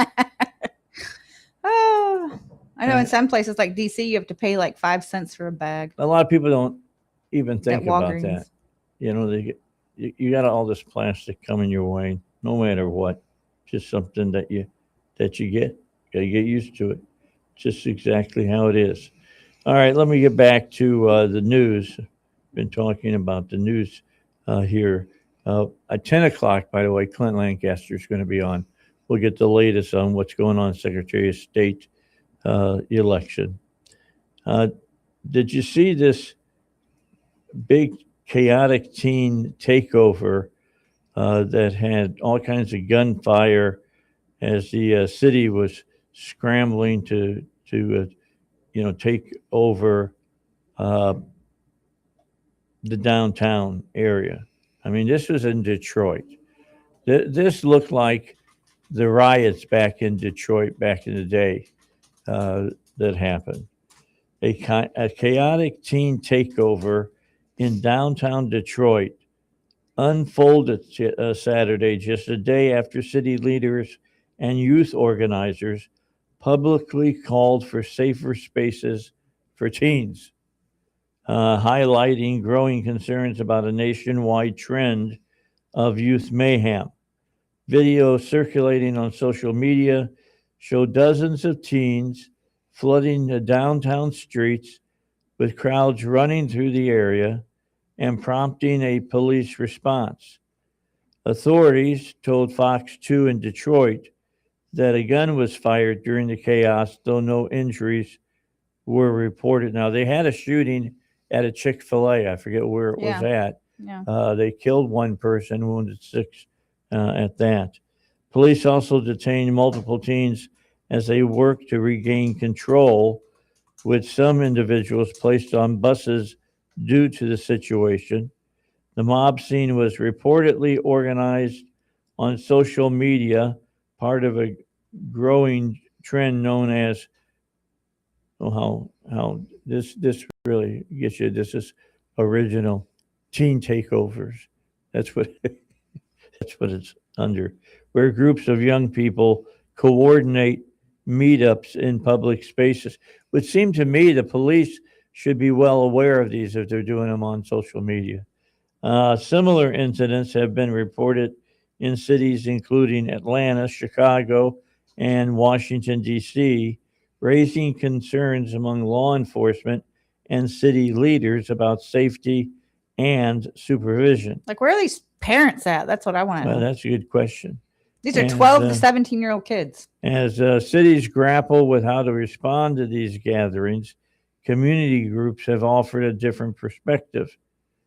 Okay, I want you to listen to what the adults are saying. No, these are the adults. Huh? Ceasefire Detroit has previously urged calm around similar gatherings, emphasizing that most teens are not involved in any violence.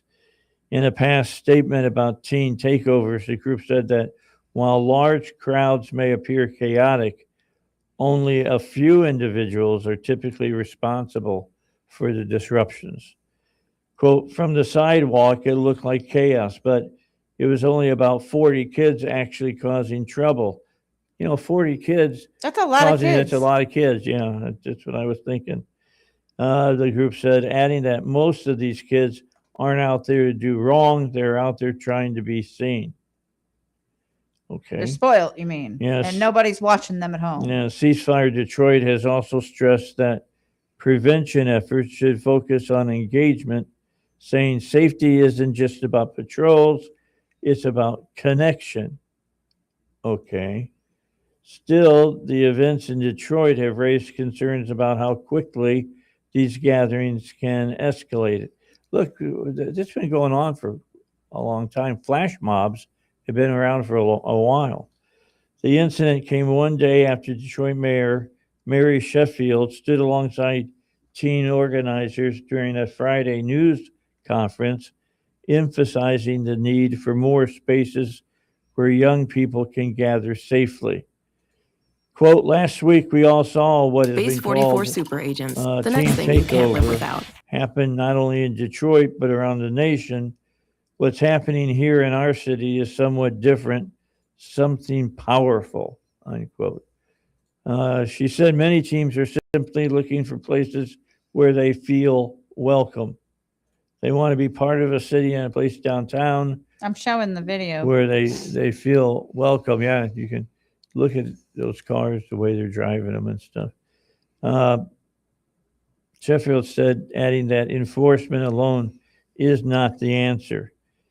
Teen organizers echoed that message, saying the goal was not to cause harm. Okay. My intentions wasn't bad. I just wanted to get out of the house, have fun, one teen said. I just want to see somewhere safe for everybody. Another How are the streets safe for everybody in Detroit, is amazing. of all places? Detroit. Another team, where's RoboCop? Right. I mean, come on.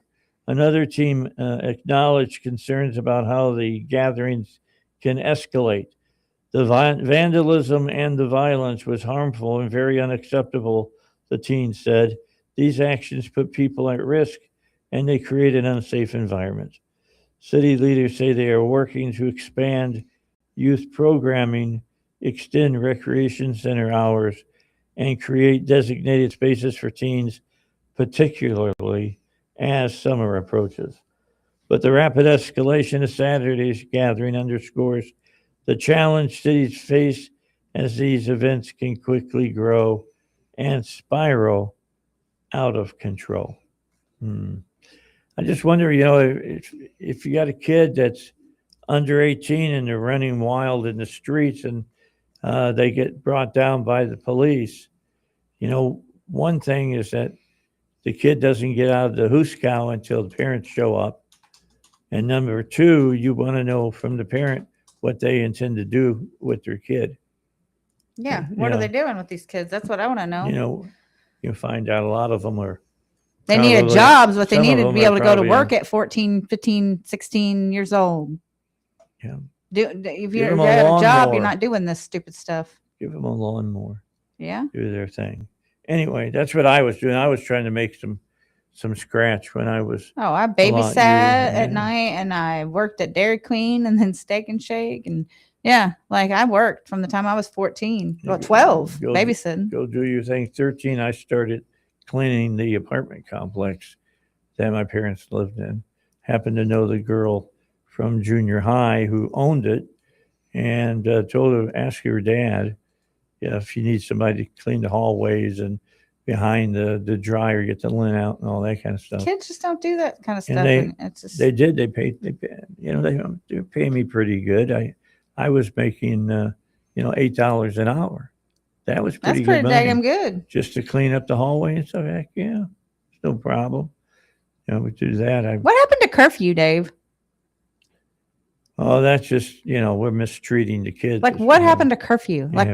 when I was in high school, we had curfew. What time? Well, it was 10 during the week and 11 during the weekends. Yeah, we were 10 during the week and midnight, unless you were coming or going to work. Yep, work. That was a different Or with your thing. parent. And you needed a letter from your employer. I don't even think we have I don't even think we have a one here in the city anymore. Because I know when who needs a curfew? Frank Scott needs a curfew. Yeah. He's the one that needs a curfew. That way he'd stay out of some of the clubs that he goes to. But anyway, Yeah, he wouldn't have to have somebody driving him to the clubs. Yes. So 14 hours ago. Oh, look here. So 14 hours ago, City of Little Rock seeks citywide curfew for youth starting April 17th. What happened to the curfew? Like, why would you lift a curfew for kids? Nothing. Nobody needs to be out that late. What does it say for who's trying to put this in place? So, in an effort to address crime in the state capital, Little Rock Mayor Frank Scott is proposing that the Little Rock City Board of Directors launch a special citywide weekend curfew for youth under the age of 18. Slated to go in effect Friday, April 17th, the request comes after a shooting that occurred in the River Market last Saturday on April 12th that left one injured. It's unfortunate but necessary for us to implement this curfew as we take additional steps to protect our residents, guests, and merchants, Scott said. We are making significant progress in reducing crime and changing the perception of crime in Little Rock. We strongly encourage parents and guardians to make sure our young people enjoy their weekends safely and that they abide by this curfew. So if passed by way of vote and special called meeting of the Little Rock Board of Directors, the curfew would be 10 p.m. to 5 a.m. on Fridays and Saturdays until September 6th, 2026. Why not make it permanent? Do they have anything? Like, it doesn't make any sense. Have anything in there about if you're going to work coming? Yes, they will apply to those under the age of 18 unless they are with their parents, guardians, possess a work permit, or are leaving an activity or event sponsored by the city. The curfew will be strictly enforced by Little Rock Police Department, according to a release. Youth in Little Rock are encouraged to get involved in activities and entertainment provided by organizations, churches, and businesses while abiding by a set curfew. Okay. Like, why did it go away? And why are you lifting it September 6th? That's a good question. When did they get rid of it? So, and why? Right. Like, doesn't make any sense. Oh, so it's only from April to September. Doesn't make no sense at all. It's going to be, it's coming in this weekend. So it's after everybody got back from Easter break or spring break. And then will be in effect until you go back to school after the summer is over.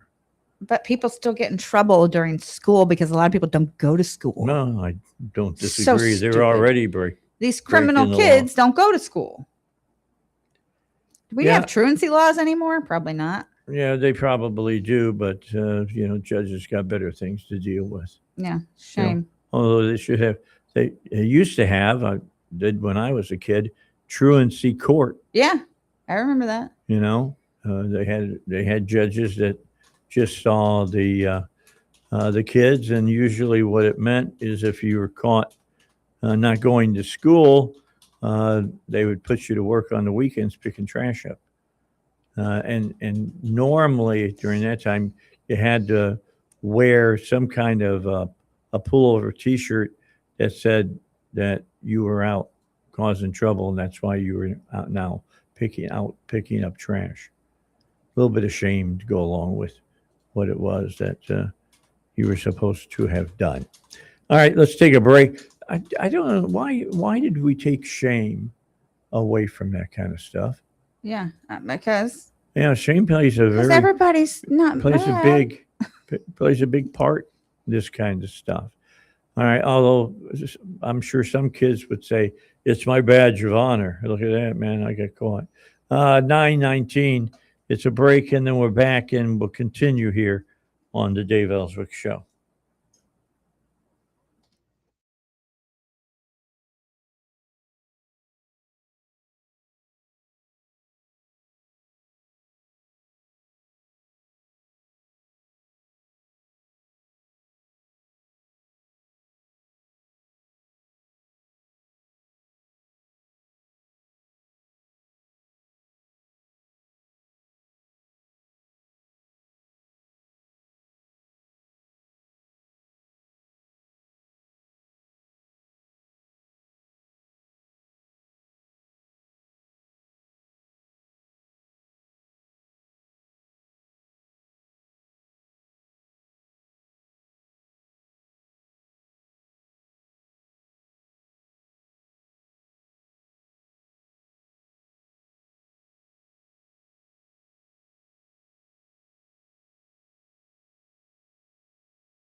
All right, so England is supposed to be one of our truest allies.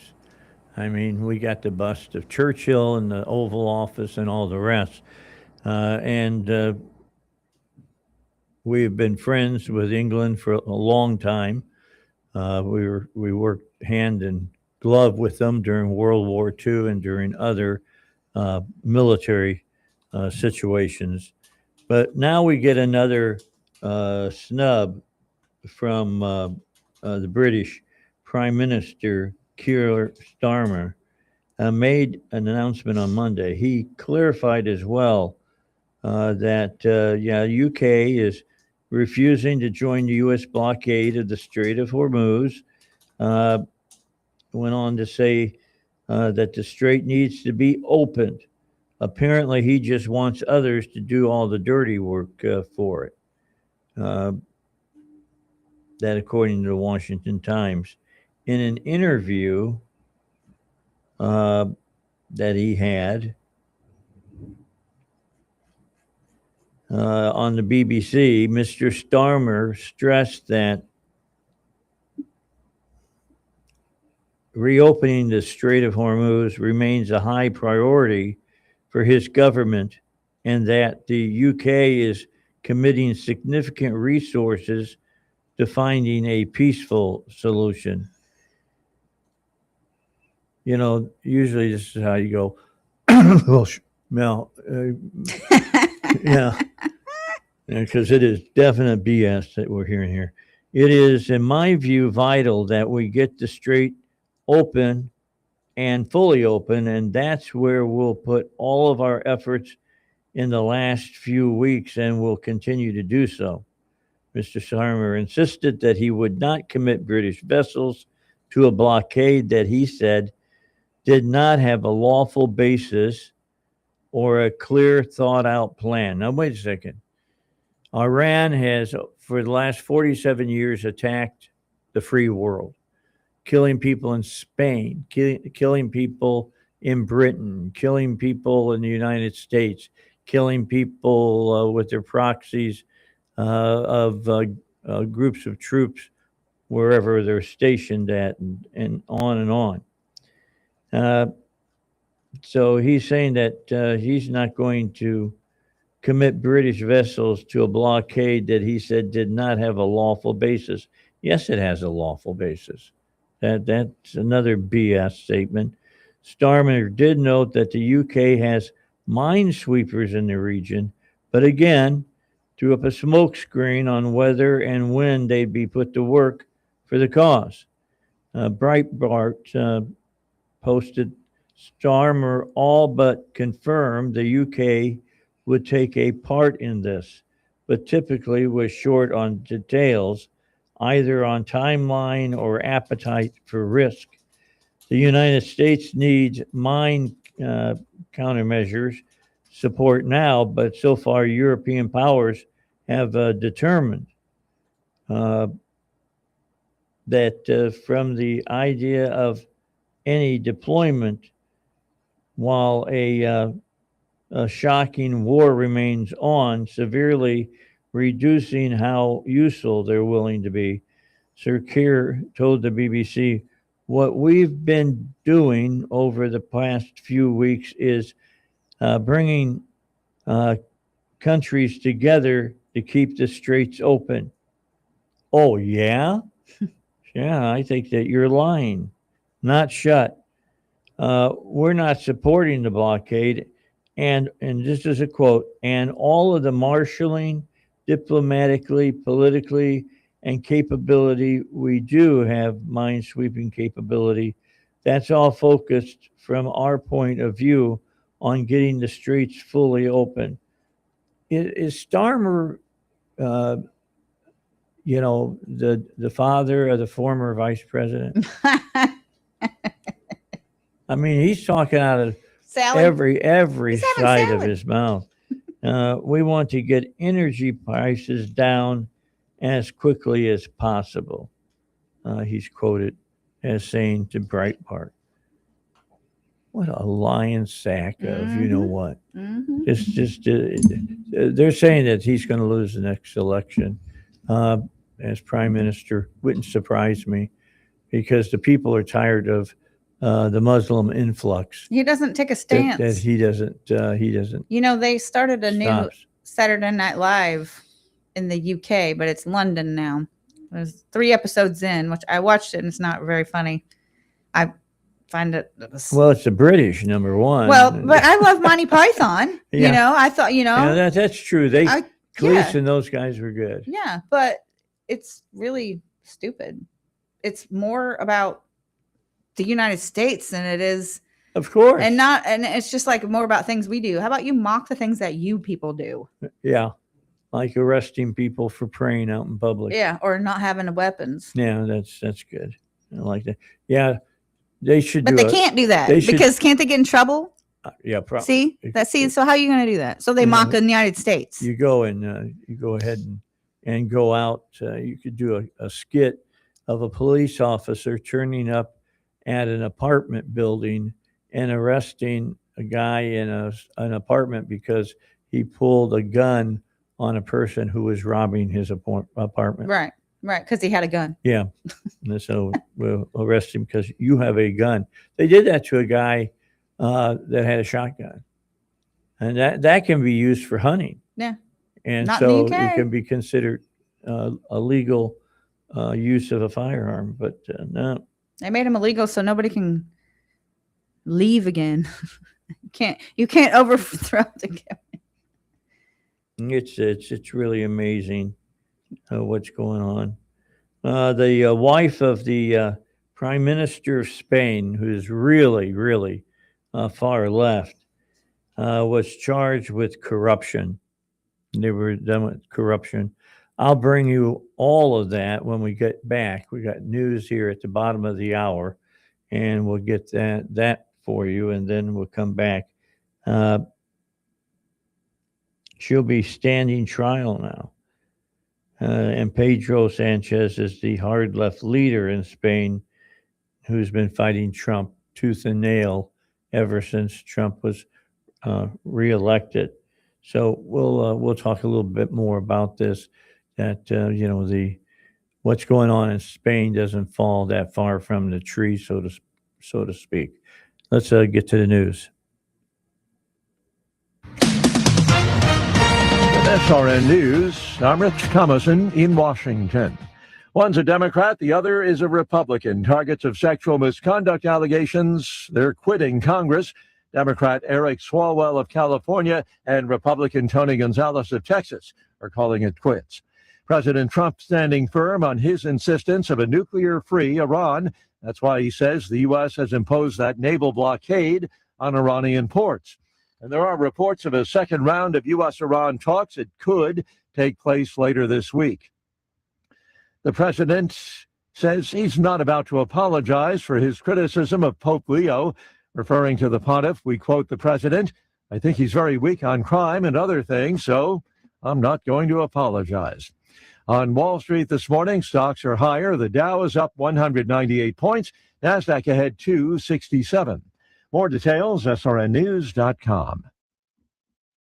Health insurance rates are surging in America, leaving millions without affordable options. If you're sick of having paychecks eaten up by healthcare costs or dealing with mega corporations, then listen to this. Christians don't need to waste money on a broken system. That's why I want to tell you about Christian Healthcare Ministries. It's an alternative to traditional health insurance at half the cost. With CHM, fellow believers contribute monthly to help pay each other's medical bills.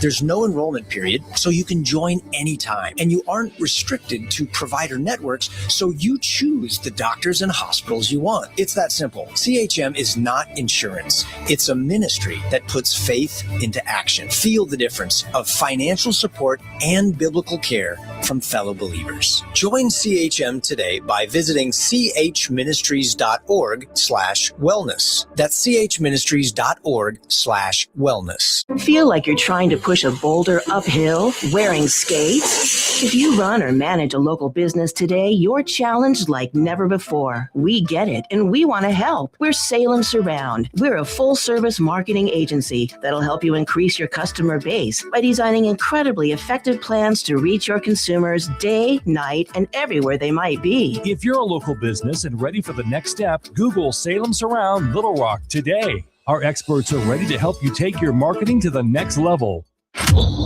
In his new movie, The Dragon's Prophecy, Dinesh D'Souza brings the new Middle East into focus with a message of perseverance, faith, and a shared global destiny. Could the fate of the world, of humanity itself, be somehow tied to this place? At long last, we have peace in the Middle East. Israel and Christians are coming together in a way they have never been before since the book of Acts. But is this the end of Hamas and radical Islam? What does the Bible say? We have to become fighters in the spirit for God. We don't accept what the enemy wants to do with our culture. We don't accept what he wants to do with the nation. If we keep fighting, we win. Powerful, prophetic, a must-see movie based on Jonathan Cahn's international bestseller. The Dragon's Prophecy combines history and scripture with faith, justice, and renewal. The Dragon's Prophecy, a new film by Dinesh D'Souza. Now available on Amazon, YouTube, and iTunes. This radio station is always on, but sometimes you need more content that you can take with you anywhere. That's why we invented the SalemPodcastNetwork.com. You'll find all the great hosts on this radio station, plus a few more, like Charlie Kirk, Dinesh D'Souza, Trish Regan, Jenna Ellis, and Dennis and Julie. There's literally no end to what we can teach you. It's like radio on demand, and just like radio, it's always on. Go find out what you're missing. Download the app, SalemPodcastNetwork.com. 101.1, The Answer. The Dave Elswick Show is back. 101.1, The Answer. All right, Thune is doing some things about the border again, but this time, because he can't get any backing from the Democrat Party, they just vote everything down, no matter if they agreed with it a couple of years ago or not. They're saying, nope, won't do that now because it gives Donald Trump another win. So they stand against Donald Trump all the time. Thune is now going to use reconciliation to fund ICE and the border protection for 3 years. That's the rest of Trump's term. Now, are they going to get behind it? Let's say then the president gets done with his term and Marco Rubio or Vance win the presidency. Will they line up and support one of those two guys, or will they have just Republican derangement syndrome? If successful, this reconciliation bill funding would fund the border protection through the end of Trump's term. Senate Majority Leader Thune said this: "It is clear we can't rely on Democrats to fund law enforcement when it comes time to pass fiscal year 2027 funding in September. And so Republicans are going to take up a reconciliation bill to fund border security and immigration enforcement for the next 3 years. Senator Graham and the Senate Budget Committee are already working on a budget resolution to set up consideration of the bill. And I want to see the Senate take up this resolution and the subsequent bill to follow without delay. We need to keep this process tight and focused so that we can get it done. Otherwise, we're going to end up in the unacceptable situation where parts of the Department of Homeland Security are going unfunded, not just now, but for the long term." From Just the News, report says the move follows the Democrats declining to pass the Department of Homeland Security appropriations bill that led to a protracted shutdown of the department, which is still ongoing. So, the Democrats are going to be forced to, fund, Homeland Security and the Border Patrol, ICE, They're going to have to because the Republicans are going to do it in the Senate through reconciliation. So keep that in mind. So tomorrow is tax day. It's the 15th of April. And what are Democrats doing? What are they talking about? Tax hikes. Of course, that's what Democrats do. While Americans are going to be out scrambling to get their tax files submitted, or at least their extension requests filed by the April 15th deadline, Democrat leaders are pushing to tax the rich even more so than they already do. The Wall Street Journal reports tax day has arrived again, and our April 15 condolences to those who pay the bulk of the nation's bills. It's a smaller group than many Americans realize, and those figures bear repeating as Democrats renew their line that the rich won't pay their fair share. Senator Cory Booker has a bill to raise the top individual income tax rate to 43% from the 37% that it is today. That's not going to pass. I can tell you right now, it won't pass. Senator Chris Van Hollen wants 49%. That won't pass either. Both proposals would also eliminate income taxation by many lower earners, yet the notion that America's income tax is biased against the working class is a progressive fantasy. According to the official numbers from the IRS, the top 1% of income tax filers in 2022 contributed 40.4% of the revenue. The top 10% of filers paid 72%, and the top quarter contributed 87%. The reason the left loves the fair share language is that it excuses Democrats from ever having to define it. If the top 10% of income tax filers are already paying nearly 3/4 of the burden, what would Mr. Booker and Mr. Van Hollen consider equitable? 80%, 85%, 90, 100%? Our guess is that they'd take it all if they could somehow spare George Soros and their donors in the trial bar. Meanwhile, the average tax refund is about 11% higher so far this season compared with about the same period in 2025, according to the IRS. As of April 3rd, the average refund amount for individual filers was $3,462, up from $3,116 about 1 year ago. That, according to the IRS, they reported that on Friday. So when you hear that the rich need to pay their fair share, they are already paying their fair share, paying more than their fair share. This is one thing that my wife and I get into a lot of times. She thinks that the more money you make, the more you should be taxed. And I look at her and I said, yeah, we're making more money now than I've ever made in our marriage. But we don't have more because the government takes more. So a pox on your thoughts. Yeah. As far as I'm concerned. Like, I mean, it's crazy to me that you want to tax all these wealthy people so you can give money to wherever to promote trans awareness to another country, like low income people. No, they're giving all they use it as their own slush fund, and it's disgusting. Of course they do. Once they figured out that's what Jefferson told us.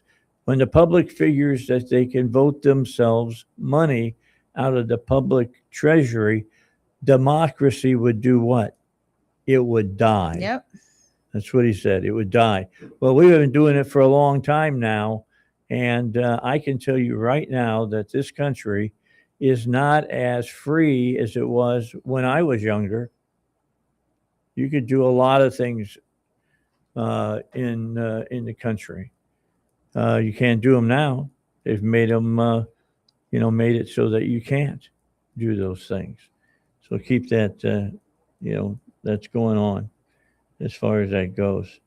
Bill Briggs, the deputy administrator of the Small Business Administration, has been talking about this for a long time. Linda McMahon, during Trump's first term, who was head of the Small Business Administration, talked about it then too.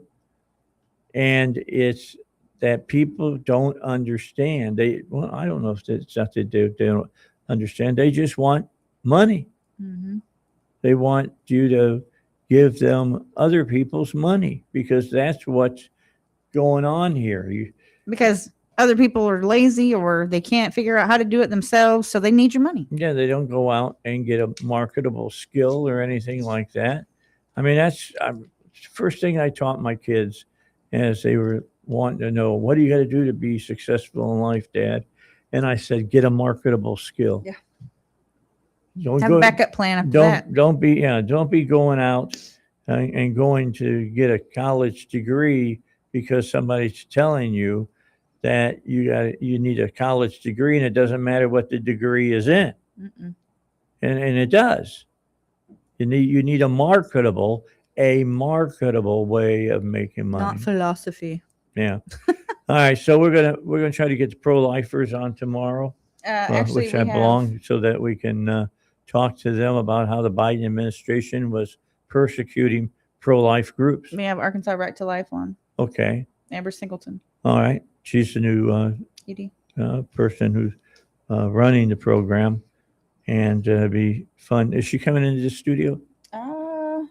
See if we can get her to come in the studio. I don't have a number for her, so I'm assuming she's coming in. Okay. I'll check. I'll check. We need to have her come in and meet with her and talk with her and let her tell people about herself because, she's brand new. Yeah. Absolutely brand new. Everyone's used to Rose. Yeah, everybody is used to Rose. Rose used to come on my show years, all the time.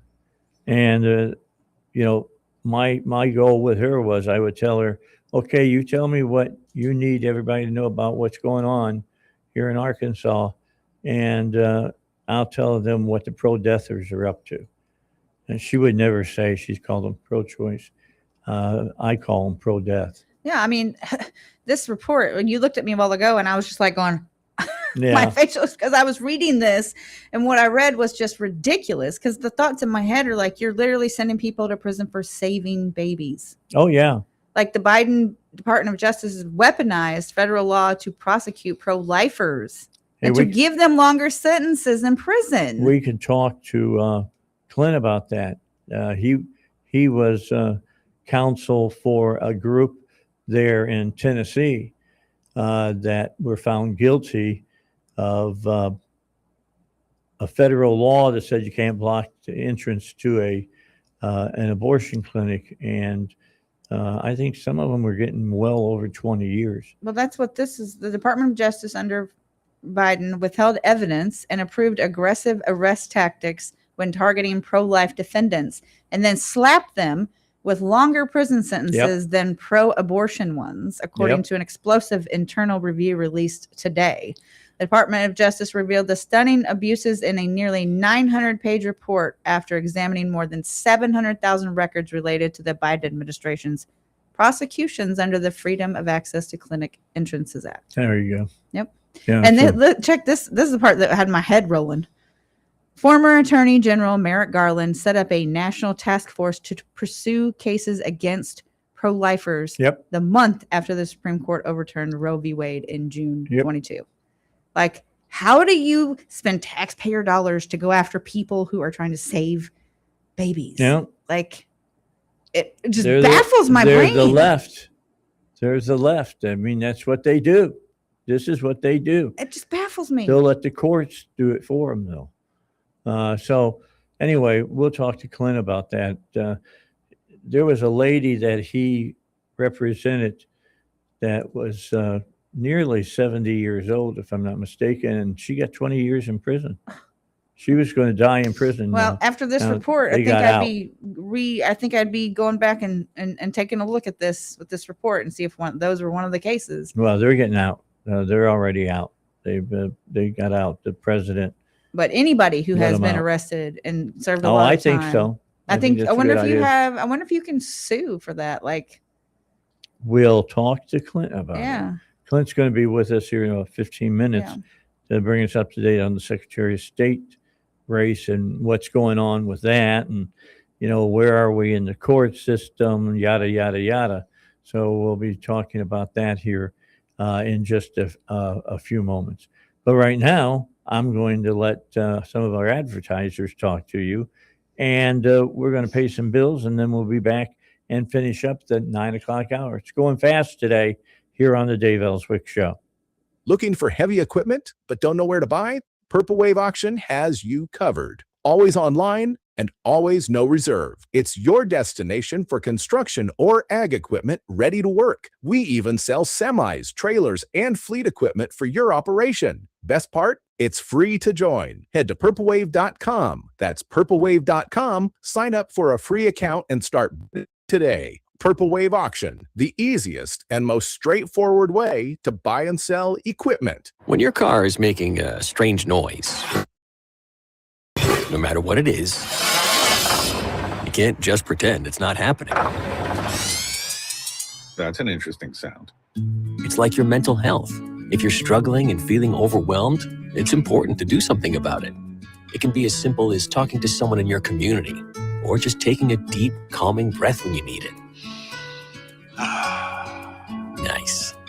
For mental health resources, check out loveyourmindtoday.org. At loveyourmindtoday.org, you'll find information that may help you get through a tough time. Things like tips for dealing with stress, how to navigate difficulties like financial worries, anger, substance use, and more. You can also find real stories of how people navigated their own mental health challenges. Because once you start to address the problem, you can go so much further. Visit loveyourmindtoday.org. That's loveyourmindtoday.org. Brought to you by the Huntsman Mental Health Institute and the Ad Council. The price of gold is surging to new highs. It's already topped $5,000 an ounce. The only question is, how much money will you make when gold hits $6,000 an ounce? Investors like you have made small fortunes off the run-up in precious metals, and not just with gold stocks or ETFs. Many have taken advantage of a little-known gold investment officially released by the U.S. government. Now you can too, when you get our free special report from veteran trader and investor Jim Woods. It's called Gold Wealth Boosters. This new report outlines amazing gold investments that have returned 12 to 26 times more than investing in gold bullion itself. Given the uncertainty in world markets, the investments outlined in Jim Woods' Gold Wealth Boosters report are crucial in 2026, and it's free. To get your free Gold Wealth Boosters report, log on to EagleGoldReport.com. EagleGoldReport.com. That's EagleGoldReport.com. The conservative voice of Arkansas. The Dave Elswick Show on 101.1. The Answer. All right, back here on the Dave Elswick Show. We are about 9 minutes away from getting the local news and get caught up on what's happening around the world and what's going on with the president and everybody else. All right, so we want to give you a refresh on the news that you got at the bottom of the hour. Bottom of the hour, you get about 90 seconds. Top of the hour, you get a full 5 minutes of news to bring you up around the world. We'll find out what the president is saying about the Strait of Hormuz. I'm wondering what he's going to do about the British. The British aren't doing, squat now about that. Who would we talk to, Val, about down in Texas, the Muslim enclave that they're trying to build down there? Because we got one up here too. Who runs? Who do we get the information from about that? Do we know? That one that I sent you over the weekend? Yeah. I'd have to find out who that is. But here, I mean, it would just be someone from housing because it's a private establishment. You know, it was passed in the 90s. They started passing that. Yeah, They've only built 5 houses here, but I don't think it's as big of a deal as it is over in the Texas one, which is only 5 hours away. Yeah, I mean, That was a British. They're trying. Are they not trying to build a big mosque there? Where they're at here in Little Rock. They're trying to build a mosque, community center. They want it. I believe in the documents that I looked at, it says that you can't drink in your house if you buy the. Like, I think that's part of the problem where it's at, because it's in over on John Barrow. Like, that's part of the reason that nobody wants to buy it. Nobody wants to be told they can't drink in their house. Yeah. And there's just not. We have laws, and I don't understand how that's working in Texas, because do they not have fair housing laws? Oh yeah, Government, I mean, who was it? The governor said that that was dead, that they can't build anything else on. Well, I mean, unless you buy it with cash and pay for it with cash, and you don't have a loan, because that's what dictates. You know, I was in housing, and when you buy a house with cash, you don't have to have fair housing, okay, unless you're renting the house out. Now, I would think that you can't have Sharia law because that's unconstitutional. Well, do you know that there's specific lenders that deal with Sharia law? Did you know that? That's very interesting. Saying that they can only have a certain portion of Sharia law? No, I'm saying there's lenders that deal. Muslims aren't supposed to have a loan. They're not supposed to owe money. They're not supposed to, like, that's the craziest thing. Like, the things that they put forth are so nuts. And like, their toilet has to be facing left. Like, there's certain builders that even have to build a house that's. So the house is supposed to be facing the east, is what you're telling me. I guess I know their toilet has to be facing a certain way, and so when they it's just crazy. Get on their knees to pray, they're facing the east. You pray in your toilet. And to island. I don't know. So you have to sit to your left to go to the bathroom. I mean, I don't know. I know, and it's crazy, but there's also, but I would, but like I said, unless those houses are being bought and paid with cash, I would think that's the only way that they can continue without running into fair housing. Because in loans, it has to be, you can't tell someone what kind of religion, it can't be religious, you know what I mean? In government loans. Okay, so we got to find out who we got to talk about. Yeah. That can give us the skinny on all of this, because there's got to be something going on if they're being able to. You say they've built 5 homes. There's 5 homes here for over 40 years. Yeah, well, 20 maybe. Okay. I don't know when they actually got started on it. I know it was approved like in the 90s, and then I think 2014 they maybe started building them, but there's not been that much of a demand. Yeah, but now more and more people, like I've got several in my apartment complex that are Muslim, and so there's more and more people. They've got a bigger group that may want to buy into this. Right. And to me, it's a cult. Dave, that's what you do when you live in a cult. You live around the church, you go, that's a cult. Yeah. Like, look at Waco. Look at all the different cults. They live on the property. Like, I'm not talking about a preacher. They live on they have their own little house. I'm talking about the members. Like, that's a cult. You don't want intrusion. You don't want to be around anyone else. I mean, do you see the gates on the one that I sent you from Texas? Oh, yeah. Those gates were keeping people out. Okay. Yeah. I thought a church was supposed to keep people in, bring people in. It didn't look very welcoming. No, they keep people out and they keep people in. Didn't look very welcoming. Keep them from leaving. Let me make a couple of emails and maybe I'll get somebody from French might know about that, but I know he's not going to be with us tomorrow. But a group in Texas, they could. They can talk about that, and however they're doing it in Texas, whatever's working, they're probably improvising in other places. Well, did you see that guy when they pulled up? She she was like, I'm getting in the car because she'd already dealt with them. And that's a British documentary company that's doing this. And they were like, and the guy, the security came out and started calling him homo or Muslim phobia or whatever, Islamophobic. And he was like, I'm just looking around and you're calling me Islamophobic. And, you know, there was no reason for them to, because that's what they throw at you. Like you're racist. Of course, because I am Islamophobic. Because people, I won't deny it. People won't let us live by, you know, sticks and stones might break my bones, but names will never hurt me. I'm not scared of Muslims, so I'm not a phobia of it. It's like you're not turning my country into what you left. I understand. You're not doing it. So it's not a fear of Islam. It's a you ain't doing it here. Yeah. Well, we got to figure out what they're trying to do exactly, and then maybe there's some different laws that need to be passed to keep them from continuing. Evidently, they got past the initial stage because, like you said, there's 5 homes that are built.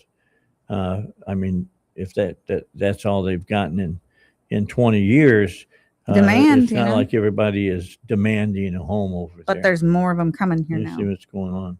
All right, so we'll just leave it at that. But I want to find out get somebody on to tell us how they can use Sharia law in an area and not give you your constitutional rights, because I got to believe the supremacy of the Constitution overtakes what they got. Yeah, even if they put it in the HOA, you know, there's a absolutely document or something like that. It's still.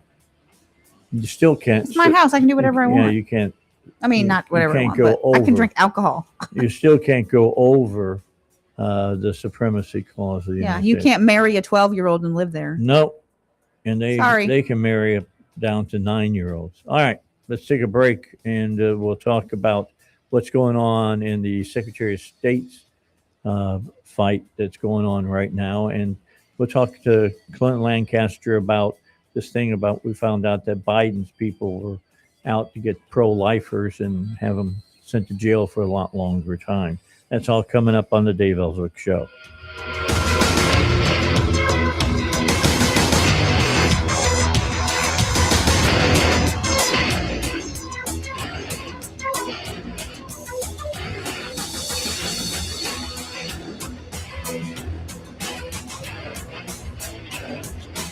Find us at 1011FM, theanswer.com. Download our apps, stream us 24/7, or watch us at snc.tv. KDXE, Cabot Village, Little Rock.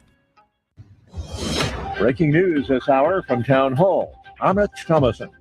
President Trump is holding fast to his vision of a nuclear-free Iran. The standoff between the US and Iran has deepened as Washington's declared it had blockaded Iran's ports, and Iran is threatening to strike targets across the region. Pakistan says officials are racing to bring the sides together again for more talks.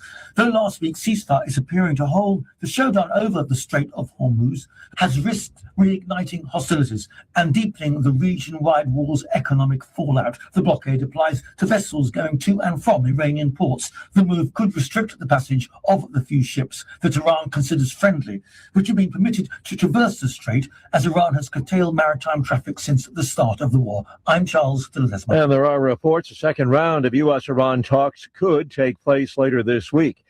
Maryland Democrats have failed to redraw the state's congressional map ahead of the midterms. Setback for Democrat Governor Wes Moore. He had cited President Trump's GOP-friendly redistricting campaign. The clock officially ran out on the proposal late Monday night as the state legislative session ended, a casualty of internal party disagreements. In the end, the Maryland Senate left the bill in a committee, with Democrats who controlled the chamber concerned it would backfire under judicial review. As in usual, mid-decade redistricting continues next week. Democrats will not be poised to pick up a seat in Maryland, where the proposed map would have made it easier for voters to oust the state's lone Republican member of the U.S. House. Governor Moore calls President Trump's efforts to redraw congressional maps to favor Republicans unfair. Bernie Bennett, Washington. Led by soaring energy prices, wholesale inflation shot higher last month. Producer price index gained about 0.5% from February, up 4% from a year ago. Now on Wall Street, stocks are higher. The Dow is up 284 points, while the NASDAQ is ahead 280 points. More on these stories, townhall.com. I talked to a lot of great companies. Very few of them actually literally surprised me, but Fellowship Home Loans sure did. For over 20 years, Mike and Brian and the team there have been helping families do something most people think is more complicated than it has to be. Get into a home, lower their rate, or tap into equity they didn't even realize they had. Everything at Fellowship is done in-house. One roof, one great team, all with a servant-led mentality. From your first phone call to closing, you're going to get people who know you by name. They'll know your situation. They treat you like family. They're also offering a free mortgage checkup right now. Don't miss out. Rates are lower now than if you purchased or refinanced your home in the last few years. Many Fellowship customers are saving hundreds of dollars a month when refinancing, and there are no payments for 2 months. Go to fellowshiphomeloans.com/Mike G, fellowshiphomeloans.com/Mike G, or call 800-510-MIKE, 800-510-6453. Fellowship Home Loans, mortgage lending by the book. Nationwide Mortgage Bankers, DBA Fellowship Home Loans, Equal Housing Lender, NMLS number 819382. The founder of Evergrande, once China's largest real estate firm, has pleaded guilty to a series of fraud charges. 67-year-old Hui Kaiyan expressed remorse, according to the Shenzhen court reports, as he pleaded guilty to a string of charges. The company had taken millions of dollars in pre-sale funding from potential house buyers that were not used for construction. Instead, the funds were diverted to new projects, which resulted in hundreds of unfinished properties across China. The company expanded rapidly by borrowing large amounts of money until Beijing introduced new rules to control real estate debt. The BBC's Laura Bicker reporting from Beijing. An assailant has opened fire at a high school in southeastern Turkey. At least 16 people wounded before the gunman took his own life, according to police. News and analysis, townhall.com. Known as a gateway to the West, there's another nickname you might apply to Omaha. The city could also be called the sinkhole capital of the Midwest. Video of a sinkhole that swallowed 2 vehicles in Omaha, Nebraska captured attention around the world, but hundreds of others happened with little notice. Over the past 5 years, city work crews reported more than 2,100 cave-ins, ranging from small dips in the pavement to gaping chasms. Though most are minor, a Flatwood Free Press analysis found that Omaha sees more cave-ins than several other Midwestern cities. Geologists say the city's susceptibility to sinkholes comes from its soil. Keith Peters reporting. President Trump used a McDonald's delivery to the Oval Office to promote a tax policy that benefits tip earners, allowing workers to deduct up to $25,000 from income that is earned on tips. More on these stories, townhall.com. If things don't change, can you imagine America in 20 years? Scary thought, isn't it? The good news is we have the power to take our nation back. Stay right here for all the information you need. 101.1, The Answer. This is my home and my family, and little pests had invaded it and were ruining our wonderful home. But now we have the Bug Man to protect us. They inspect regularly to keep out the termites, ants, roaches, and other pests. They even protect our yard in the summertime with Bug Man mosquito treatments. And the Bug Man does it for way less than those national companies. Get the upper hand. Call the Bug Man at 663-9464 or go to bugman.com. Schedule your free inspection. No contracts required. The Bug Man has been serving our community for 44 years.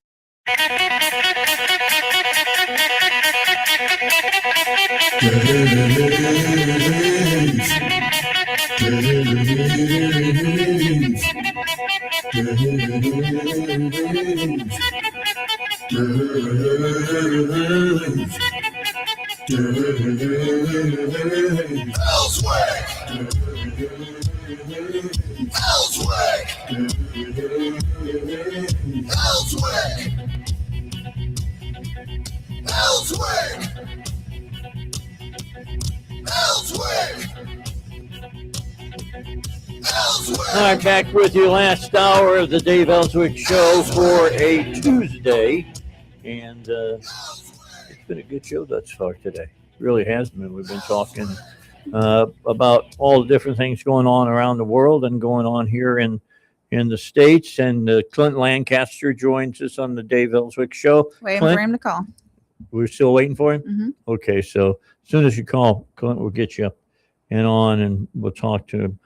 He's Here he going to comes. he'll bring us up to date on what's happening with the recount that's going on in Saline County and the Secretary of State runoff election, and where we are as far as the courts involved. Hey, Clint, before I get there, I wanted to talk to you. There was a story that came out today about how the Biden administration went after pro-life groups and pro-life demonstrators much more hard than they did after the folks that were, pro-choice. Biden DOJ weaponized federal law to prosecute pro-lifers and give them longer prison sentences. Now, you know about this because you represented several pro-lifers, correct? That's correct. We had a group come through some of the same people who were DC and Michigan and other places, Tennessee, were some of the same people that were doing pro-life activities in Arkansas. And this was back before the Supreme Court overturned Roe versus Wade. And so, yes, our clients were charged with misdemeanor trespassing here in Arkansas. They could not get the DOJ to indict them. I mean, it's Arkansas. You're not going to get. It's a pretty pro-life state. So, right. But yeah, they had one of my clients, a judge in Michigan. She had done the same thing. What they did was they would just stand in front of abortion clinic entrances, and they wouldn't move until they got arrested. And while the cops were like, "Hey, you have to move," and other people is like counseling the mom who's walking in to get the abortion and trying to talk her out of it. And so it was completely nonviolent. And there was no violence. I mean, these people were praying. They're big time Christians. And what happened in Michigan was one of them, the judge found that she was such a danger to abortion clinics that she remanded her into custody. And so it's not like she was, standing in front of a clinic entrance was so outrageously dangerous that the judge put her in jail pending the outcome of trial and sentencing. So, but, I do remember inauguration night. I was in D.C., and I remember being there hanging. I was so cold. I was in my hotel room when my J-sisters got pardoned. Okay. And then my pro-lifers got pardoned by Trump. So that was a great feeling to be able to call your clients and get them out of prison or tell them they don't have to report prison. Yeah, it's just so amazing. It seems like to me, anybody who was taking part in this with the Biden's, Department of Justice should have had their law license taken away from them. Yeah, you would think so, especially in light of the fact how they've gone after people who did election integrity work and took their law licenses, like John Eastman, for example. He got disbarred over that. Kenneth Chesbrough, who was one of the masterminds behind the alternate electors, got disbarred out of, I think, New York, but not Texas. Texas was like, nothing wrong with this. So, it was it's sad when, it's sad to see that be weaponized. And I've started to see more conservatives going into this type of lawfare against people they don't agree with who are also conservative. And that's concerning as well. Yeah, I agree. I don't like it from either side, but that's the problem. If one side does this, the other side's going to say, well, we got to get revenge. I mean, that's why Gonzalez is, and he should step down, but that's why he's stepping down today is because Falwell stepped down today. Yeah. I think both those guys need to step down. I mean, there's the rules in Congress, and the rules say that you cannot be engaged in sexual relationships with your staffers. And both Gonzalez and Falwell both violated that. And it's good that they stepped down. They were about to join George Santos and being expelled. Yes. Yeah. And that, how do we clean this kind of stuff up though, Clint? I mean, the people of this country got to be getting sick of seeing this going down. what can we do besides, turning up the polls and getting enough people to agree with us to get those people out of office? Is there any other steps you could take against them? There's really not. So once you get into the House, and the same thing is true at the state level. You can get expelled or you can get removed from office, but that's up to the members of the House. It's up to Congress to police itself, and without Congress policing itself, you just have this cesspool of, I don't know what you would want to call it, but it's not how we do things here in Arkansas. Yeah, it's disgusting. Okay, enough on that. Bring me up to date on what's happening with the SOS going on here in the state of Arkansas. Sure. So I'm not really at full liberty to discuss everything about it, but it's suffice to say that, I think it was Friday, we obtained information that that there were some other voting irregularities across multiple counties, and we're currently digesting that information. And these are counties that are not just the 6 that we recounted, and it's not just Saline County. So we're looking to see. We're counting these improper, what I would consider to be improper votes, to determine if the threshold here is 948 votes, and that's not a large margin at all in a statewide race. So we're currently determining whether or not we want to bring more election contests than just Saline County. And the reason why we're waiting is because if number one, Judge Fox was very specific about what he wanted, and we intend to give that to him. But also, if we have other counties, we can add those counties into the same lawsuit with Saline County and have all our election challenges right there in front of Judge Fox without having to file a bunch of separate independent lawsuits. Okay, so right now you're still looking to find who's got elections that were held that were not held up to the type of the way they should have been. They didn't follow the rules the way they should have. That's correct. That's correct. We're just let's just take Saline County alone, right? With its problems. Let's say the judge voids the election in Saline County. That puts Brian Norris over the top of Kim Hammer, and he's running for the position in November instead of Kim Hammer. So we have 20 days. We had our earliest certifications hit on Monday of last week. And so we have a couple of weeks right here because we have 20 days to make this determination. And while I'd love to be refiled yesterday and back in court, it's just more prudent from a legal standpoint to digest this information and determine whether or not we want to add it into our ongoing or upcoming lawsuits. Do you have any thoughts about how you think this is going to play out, or is this all just new territory that's being plowed right now? Well, Dave, you have to remember that our election contest statutes, so there's statutes about how you challenge an election, and those statutes date back to the end of Reconstruction or to Reconstruction in Arkansas. When Republicans controlled the government, they put these laws in place to make sure that elections couldn't be cheated, because there was a lot of that going on back then. It was pretty rampant. But as the Democrats got control, they diluted it through litigation and case law and precedent. And really, our election contest statutes, in my opinion, are antiquated, and they need to be overhauled. I tried when I was a lobbyist about 4 years ago or so now to get Kim Hammer or anybody to overhaul our election contest statutes, and it didn't go anywhere.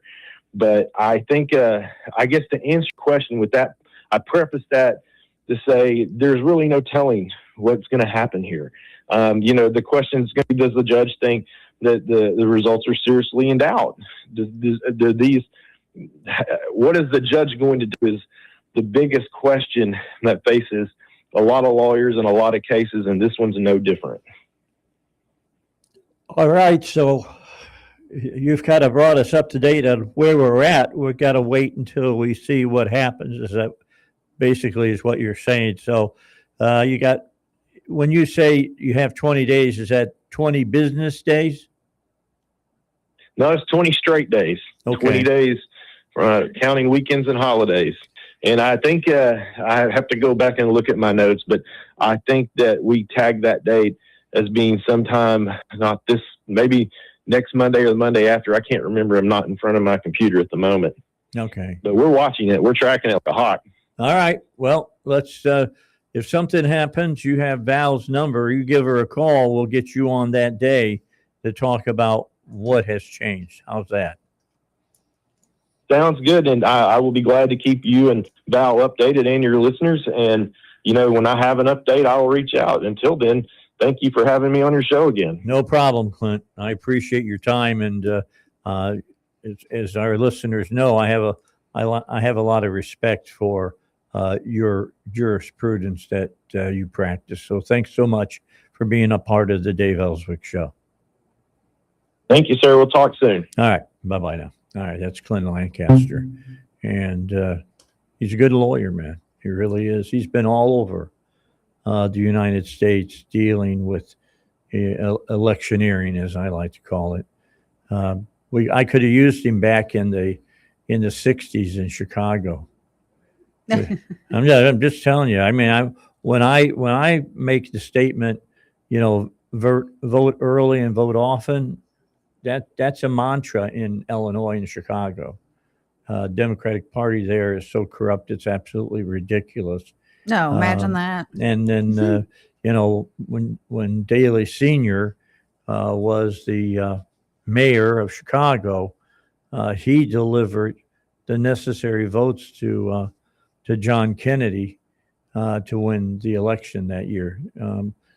It would have been a razor thin decision, but Nixon would have won that election. But Nixon decided, for whatever reason, I didn't run around in his circles. I wasn't a Nixon vibe kind of person. But the bottom line is that he just said, "Okay, I lost," and let it go. Didn't press the issue. Could have, but didn't. And I think he would have had probably a pretty good, some really good law behind him to have kept John F. Kennedy from having getting those votes. And they were union votes, and Daley controlled the unions in Chicago. So, and there were boxes. Let's put it this way: there were suddenly boxes of votes that suddenly showed up to be counted, and weren't there when this started, but suddenly showed up. It's out of the blue, huh? And nobody saw it. Of course, they didn't have cameras back then, watching the ballots and things of that nature like they got now. But I'm sure, however they're doing it in Chicago now, if the Democrats haven't changed their stripes, I'm sure, and are still cheating in elections there in Chicago. It's a corrupt city. It really is. It's a great city. I love Chicago. I like going back and visiting. I would not want to live there any longer. I lived there for almost 28 years, and that was enough for me. And since that time, I've lived in Texas and in Arkansas. I've never, ever, ever went to Chicago. I just don't want to. Man, it's a good city. It really is. You'd find that there's a lot of great restaurants. There's a lot of things to do. But I will tell you, if you're going to go, talk to me, and I'll tell you where to avoid. I was going to say one wrong turn and. Yeah, there's a way you go over there where Cabrini Green isn't there any longer. But if you're next to the White Sox Park, you're in the wrong part of the city. You're wrong place to be. Last night I was watching television, and I was watching a documentary on Al Capone. And I'm sitting there watching, and all these stories that they're talking about, I didn't live through them, but I grew up with them. I mean, I know who Capone was and what he did. and how many people that he killed and things of that nature. And my wife looked at me and she says, "Was it that bad?" I said, "It was worse. It was worse." I think 1922, there were 700 gangland slayings in Chicago, and a good over half of them were laid at the feet of Al Capone. Yeah. But I heard that. yeah. I mean, I've read books about him and whatnot. You know, he put soup kitchens. He was the Gotti of the 20s. Right. That's He what was. literally, the neighborhood loved him. Yeah. Yeah. The people loved him in Chicago, and they thought that he was fighting the corrupt politicians, which he did, but he was fighting them so that he could corrupt the general public more. You know, it's just it's one of the strangest stories of American history is you know, the whole thing dealing with prohibition and what the country was like at that time when everybody wanted to have a drink, but they were willing to go along with making alcohol illegal. It was just a crazy time, and it was like the Wild West, and a lot of people died. I mean, they started turning against Capone when he started shooting the city's lawyers on the step of City Hall. Mowed them down, killed them right there. So, yeah, crazy stuff.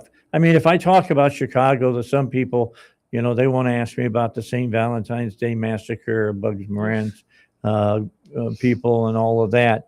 And, you know, to think about this, though.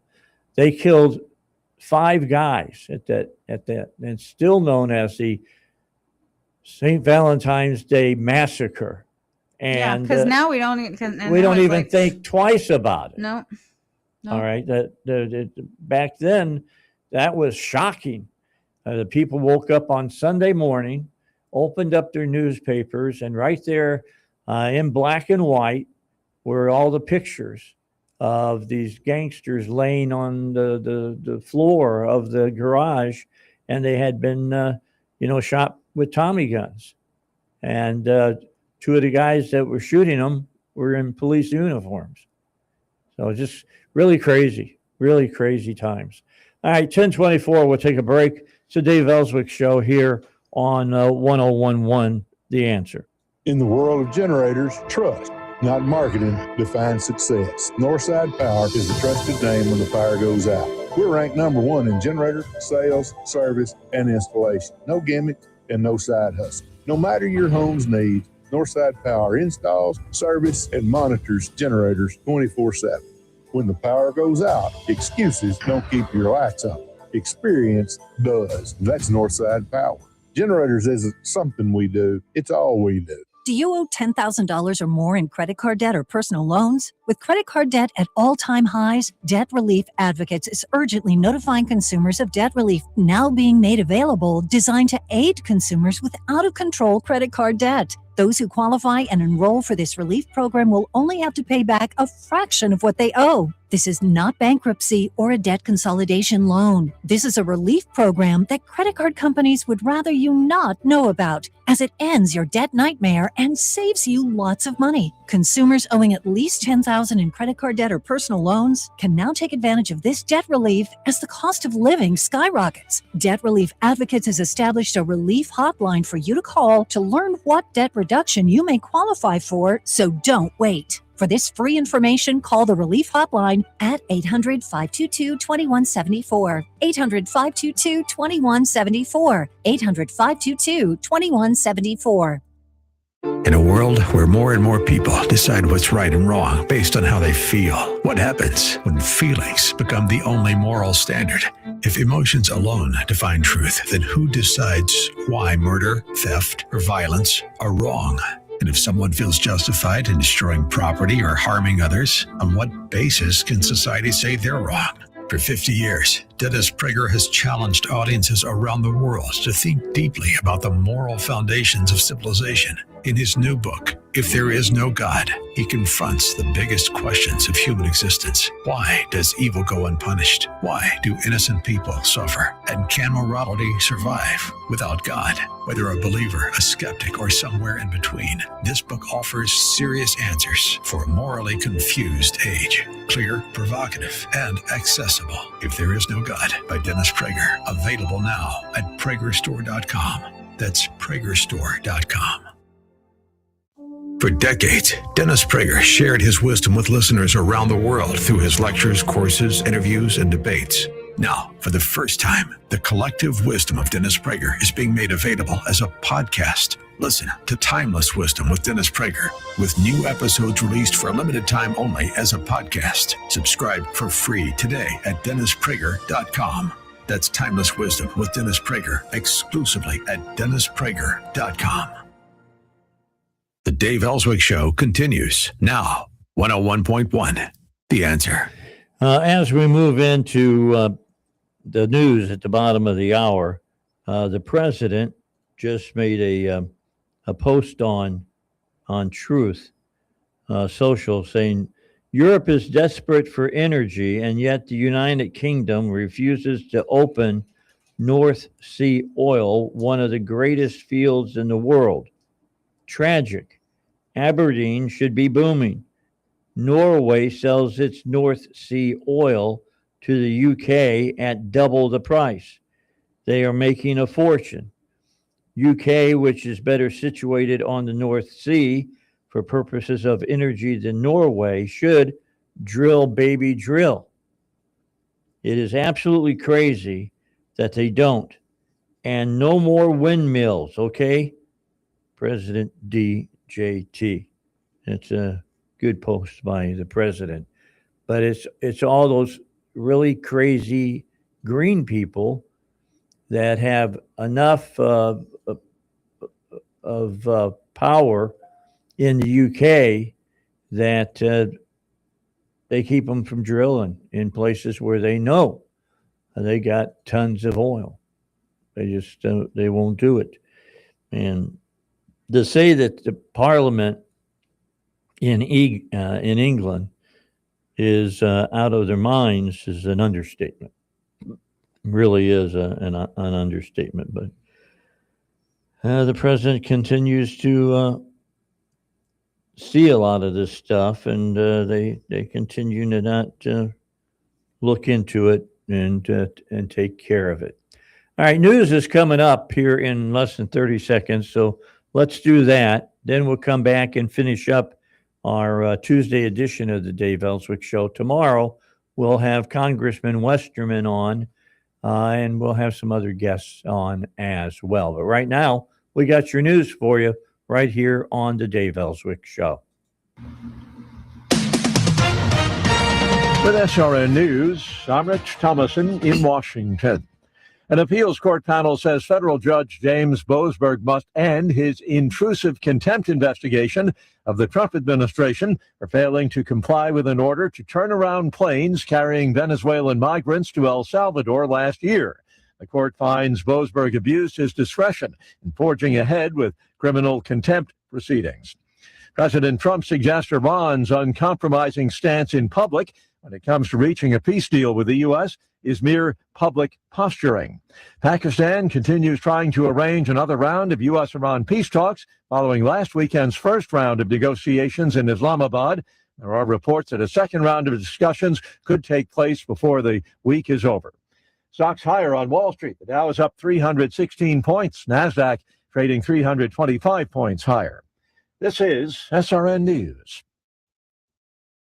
I talked to a lot of great companies. Very few of them actually literally surprised me, but Fellowship Home Loans sure did. For over 20 years, Mike and Brian and the team there have been helping families do something most people think is more complicated than it has to be. Get into a home, lower their rate, or tap into equity they didn't even realize they had. Everything at Fellowship is done in-house. One roof, one great team, all with a servant-led mentality. From your first phone call to closing, you're going to get people who know you by name. They'll know your situation. They treat you like family. They're also offering a free mortgage checkup right now. Don't miss out. Rates are lower now than if you purchased or refinanced your home in the last few years. Many Fellowship customers are saving hundreds of dollars a month when refinancing, and there are no payments for 2 months. Go to fellowshiphomeloans.com/Mike G, fellowshiphomeloans.com/Mike G, or call 800-510-MIKE, 800-510-6453. Fellowship Home Loans, mortgage lending by the book. Nationwide Mortgage Bankers, DBA Fellowship Home Loans, Equal Housing Lender, NMLS number 819382.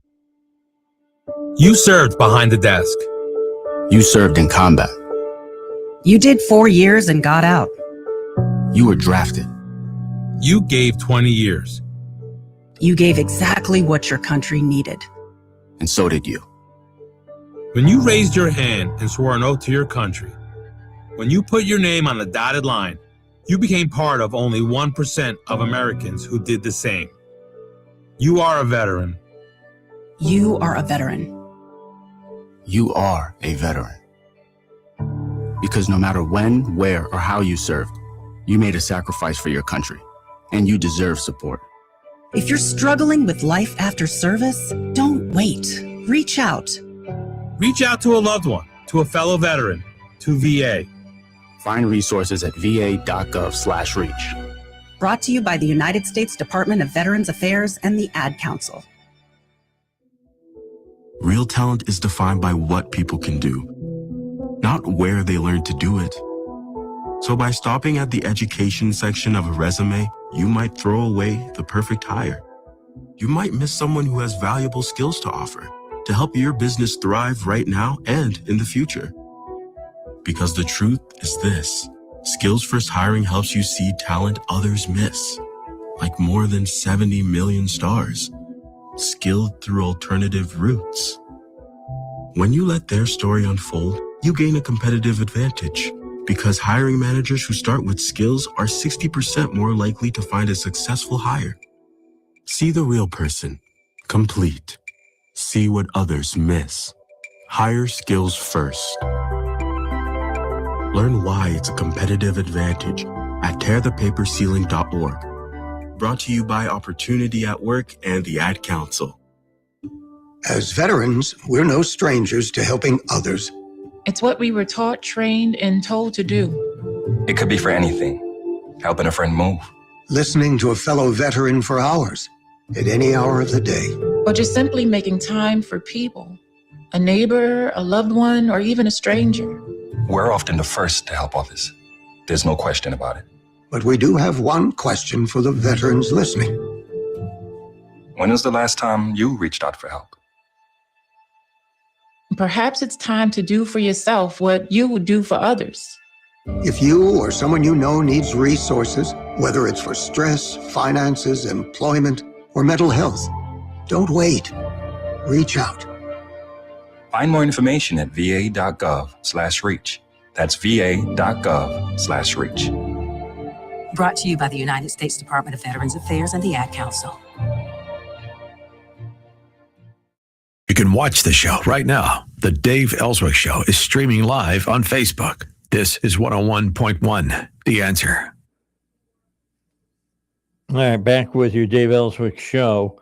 And so the president is working to try to make housing more affordable for people. And he's come out to talk about that. I've been waiting for a story to appear to give us all of the different points that he has. Iran has, they want to have more talks with the United States as the U.S. continues the blockade on ports. The peace talks between the U.S. and Iran could restart as soon as Thursday this week after President Trump imposed a blockade on Iranian ports. A fragile truce between Tehran and Washington remains in place as leaders attempt to negotiate a wider deal, and a senior U.S. official told Fox News Tuesday that the U.S. and Iran have, quote, all the ingredients of a deal. Just hasn't happened yet, but they expect it to happen.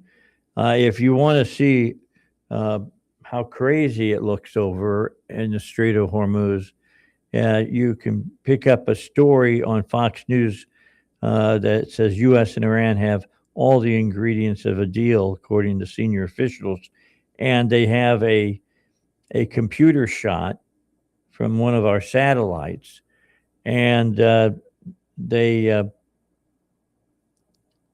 have the boats in different colors, and you can see how many boats there are sitting there going nowhere, just sitting there.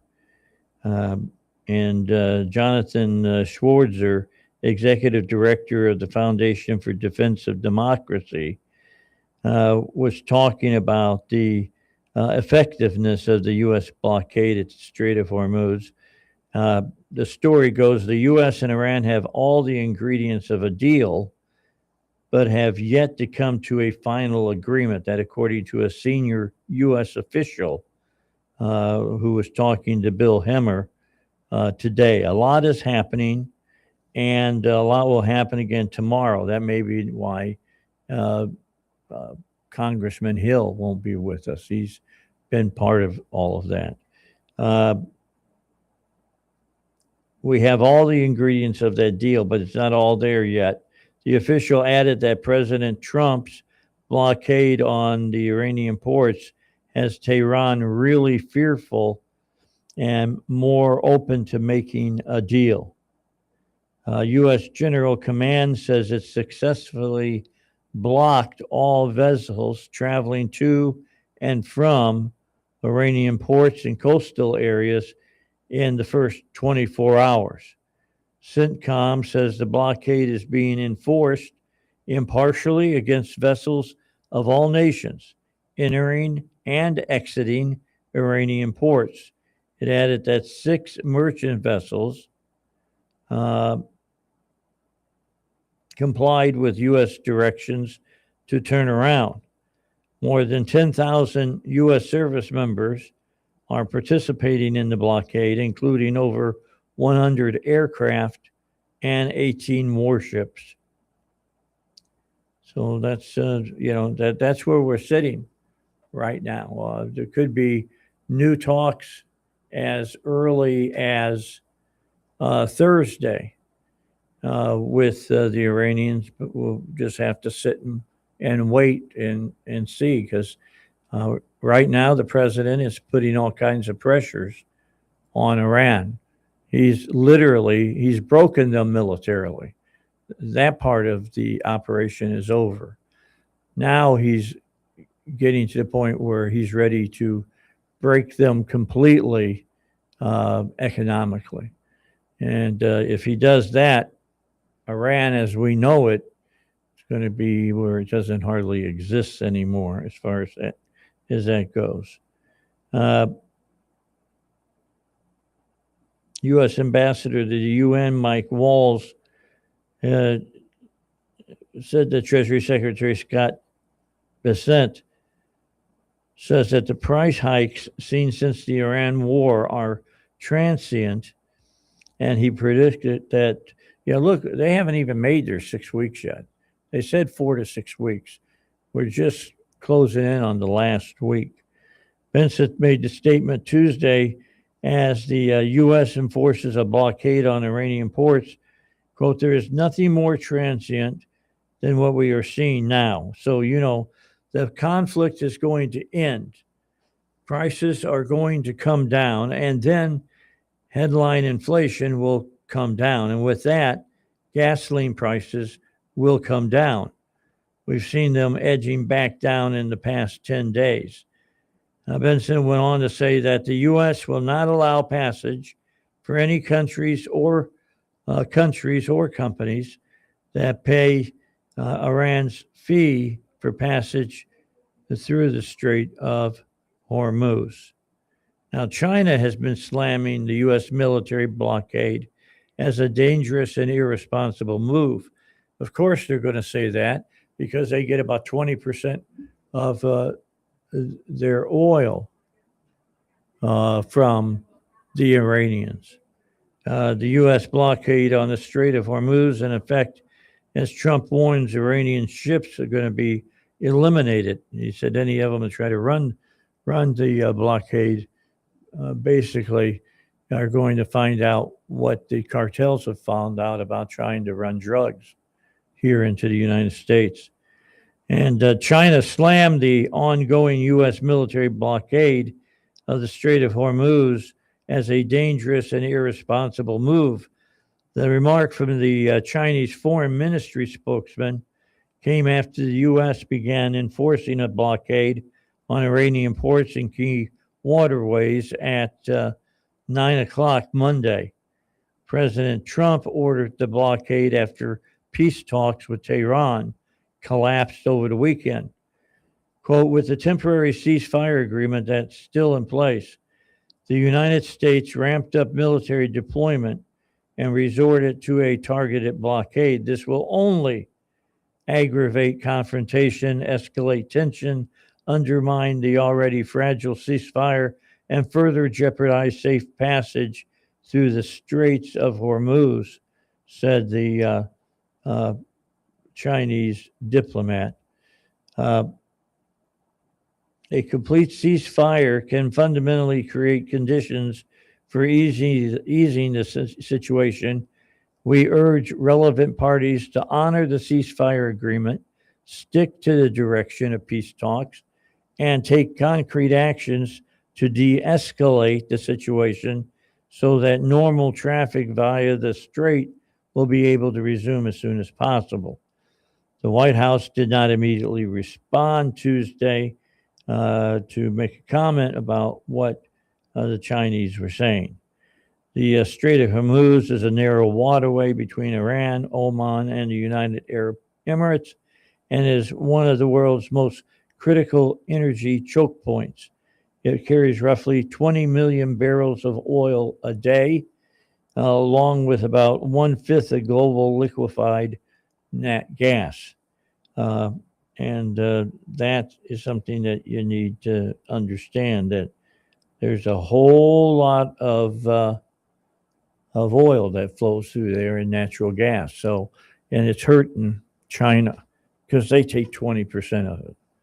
And see, China has the same problem that Japan had during World War II. They don't have a lot of their own natural resources. I mean, if I were the Russians, I would keep a very close eye on China because they might want those oil fields on the eastern shores of Russia. And as we've seen, Russia's military hasn't been the stellar fighting force that they have said that they are. So we're going to have to see what's going to have to happen about a lot of their of this stuff going on. I have an excerpt from an opinion article by Fox News contributor Hugh Hewitt here in front of me. Take a listen to this. From the moment the talks between the United States and the Islamic Republic of Iran commenced in Islamabad, Pakistan on Saturday, only one of three results could follow. Munich, 1938, with the U.S. appeasing Iran. Reykjavik, 1986, with diplomatic deadlock. Or Appomattox, 1865, with the exhausted and broken Iranians surrendering to the final hard reality of what the United States has done. And it turns out that it was Reykjavik 2.0 with Vice President J.D. Vance. Instead of President Reagan exiting the meetings looking stone-faced and irritated as he announced an end to the talks and the departure of the United States delegation, a blockade of all shipping from all Iranian ports commenced Monday at 9 a.m., pursuant to President Trump's order to the U.S. Navy. The Navy has already commenced mine clearing operations in the international waters in the Strait of Hormuz on Saturday during the talks. That was quite a signal. President Trump has indicated that renewed strikes on the teetering Islamic Republic of Iran are possible as well. Israel continues to pummel Hezbollah, Iran's proxy in Lebanon. It was a very bad weekend for terrorists in the Middle East, as well as for the mothership regime that supports them all in Tehran. The Ayatollahs and the Islamic Revolutionary Guard that props them up are down to their fifth string generals and the impotent elected officials of Iran who have never had other than the power of the IRGC allocated to them. The Iranian regime has survived on terror and bluster for 47 years. Now it's on the edge of collapse because of Donald Trump and Israeli Prime Minister Netanyahu. So that's where they're sitting at. Regional concern is growing that Iran will instruct its Houthi allies in Yemen to target sea traffic in the gateway to the Red Sea. And Fox News chief foreign correspondent Trey Yinyas reported on the potential move on Tuesday, noting that it would further restrict the global oil trade. So it may be getting worse before it gets better. You know what they always say, it's always darkest before the storm. And, you know, Iran is on its last legs. Make no doubt about it. They're about ready to collapse. I just don't understand why they don't try to reach some kind of a meeting of the minds with the United States that will save some of what it is that they built up over the last 47 years, but it doesn't look like that is going to happen. All right, let's take a break. And a Pakistani general now says that Iran's diplomacy is still alive despite the U.S. Blockade, and that the Iranians have failed on the peace talks. U.S. began enforcing the naval blockade, you know that, started yesterday. That escalated tensions in the Gulf just hours after the high-level talks in Pakistan between Washington and Tehran collapsed without a deal. The move announced by President Donald Trump came after negotiations in Islamabad ended without a breakthrough, despite what participants described as rare, direct engagement between the two sides. I don't know what that means. Sorry, that could mean anything. Lieutenant General Mohammad Saeed, former chief of general staff of the Pakistani army, said in an exclusive interview with Fox that the talks came far closer to success than their outcome suggests, and argued that diplomacy is still within reach. Now, is he just blowing smoke up our dress, or is he being honest? You know, I don't know. And I'm sure that's exactly what the Trump administration is trying to figure out. Quote, both sides are saying they were very close, even inches away from a solution, he said, based on his own knowledge and reports.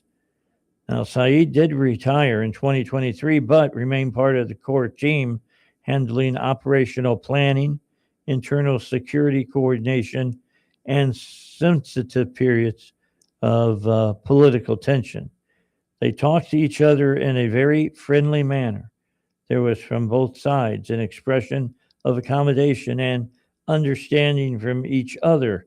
So what you can briefly say is that the engagement has sufficient potential to resume. In other words, they were arguing with each other like they do in Congress.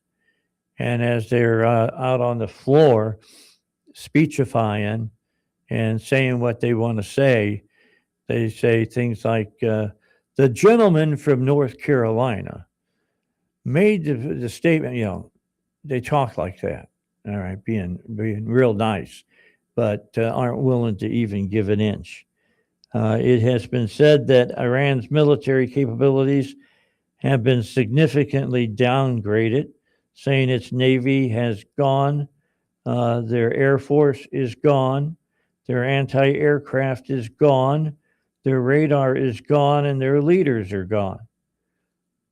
All that remains is some people from ground troops that, I think that Iran could perhaps capitulate and save face that way.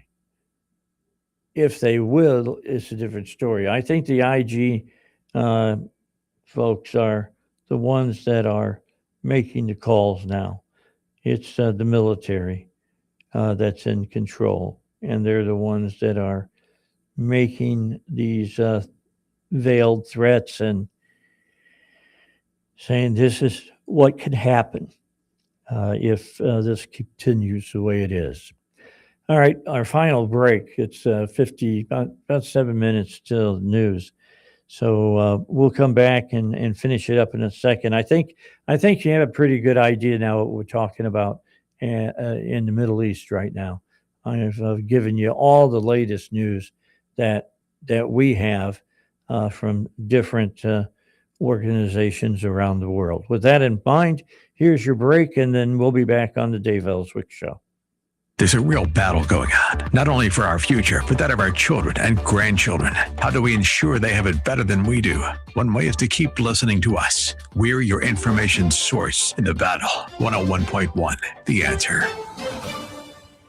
Right here in our backyard, sellers trust Purple Wave Auction to move their equipment, from excavators and ag equipment to trucks and specialty trailers. Our no-reserve online auctions help local sellers turn iron into opportunity. You get a dedicated territory manager who knows your operation, your market, and your timeline, backed by nationwide buyer demand, local service, national reach, real results. See why more sellers choose Purple Wave. Visit purplewave.com to get started today. I've suffered from shoulder pain for about 22 years. It got to where I couldn't even wash my hair. I couldn't even brush my teeth without pain. That's when Sophia checked out QC Kinetics, the nation's leader in regenerative medicine. All natural treatments to revitalize your damaged joint tissue and get you back to living a normal life again with no surgery, no drugs, and no downtime. I chose QC Kinetics because my son, he had had his back done, and he had great success with it. Join tens of thousands of satisfied patients who have found lasting relief from their joint pain. Request a free consultation and find out if you're qualified for this therapeutic breakthrough. Call 501-808-2602. I was in the shower washing my hair, and I realized, oh my God, I'm washing my hair and it doesn't hurt. I'm pain-free, and I want to thank you, QC Kinetics. Isn't it time you got your life back? Call now for your free consultation. 501-808-2602. 501-808-2602. What is dedication? The thing that drives me every day as a dad is Dariana. We call him Day for short. Every day he's hungry for something, whether it's attention, affection, knowledge. And there's this huge responsibility in making sure that when he's no longer under my wing, that he's a good person. I think the advice I would give is you don't need to know all the answers. The craziest thing was believing that your dad knew everything. So as a dad, you felt like you had to know everything. You had to get everything right. It's okay to make mistakes. As long as it's coming from love, then, it kind of starts to work itself out. I want him to be able to sit back one day and go, we worked together, we did a good job. That's dedication. Find out more at fatherhood.gov. Brought to you by the U.S. Department of Health and Human Services and the Ad Council. Dave Elswick is the conservative voice of Arkansas, and he's back. 101.1, The Answer. All right, so let me bring you up to date a little bit on these Muslim enclaves that are opening up in different states and what's going on. Hatem Fariz has quite a rap sheet. He served roughly 3 years in prison after pleading guilty to a conspiracy to provide material support to Iranian terror proxy, Palestinian Islamic Jihad, and for additional counts in a separate case involving a reported $1.4 million food stamp scam. He once bragged about assaulting a child he believed was cooperating with the Jews, and laughed off a deadly bombing in Israel while helping raise funds for terror groups in the Middle East, that according to the Tampa Bay Times. But Fareed appears to have undergone a reinvention. Now he's best known as a pillar of Florida's Muslim community. Fareed landed in Florida after his release from a federal prison in 2010, according to the Tampa Bay Times, while serving as the director of the Islamic community of Tampa, also known as the Al-Aqassim Mosque. Fareed has organized pro-Palestinian protests, become a prominent community member. The local police chief, Kenneth Albano, even called him, quote, a force for reason within the Muslim community, in a story reported in the Tampa Bay Times in 2024.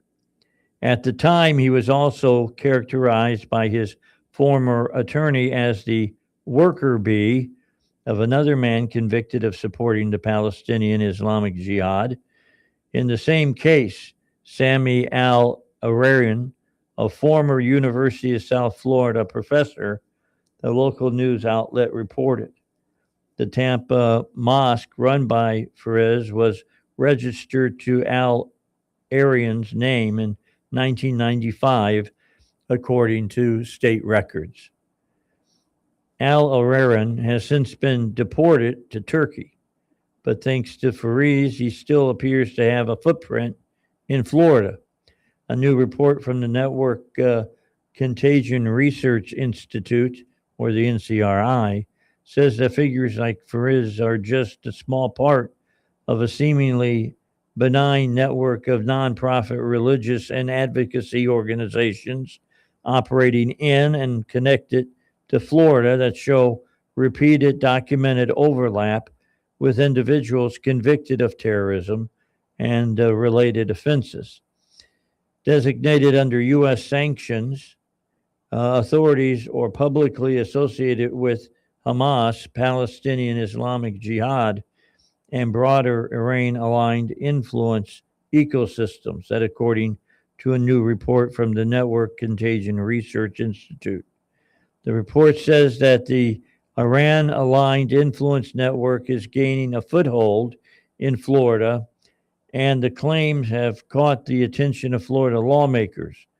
Florida Lieutenant Governor Jay Collins told the Daily Wire he's 100% serious about addressing the allegations made in the NCRI's report. Have more of it tomorrow. All right.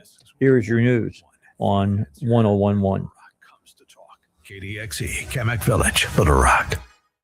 Breaking news at Town Hall. I'm Bob Agnew in Washington. Tensions are still running high between the U.S. and Iran, and at the heart of the conflict, hostilities over the Strait of Hormuz. The standoff between the U.S. and Iran has deepened as Washington's declared it had blockaded Iran's ports, and Iran is threatening to strike targets across the region. Pakistan says officials are racing to bring the sides together again for more talks. Though last week's ceasefire is appearing to hold, the showdown over the Strait of Hormuz has risked reigniting hostilities and deepening the region-wide war's economic fallout. I'm Charles de Ledesma. U.S. wholesale prices surged last month as the Iran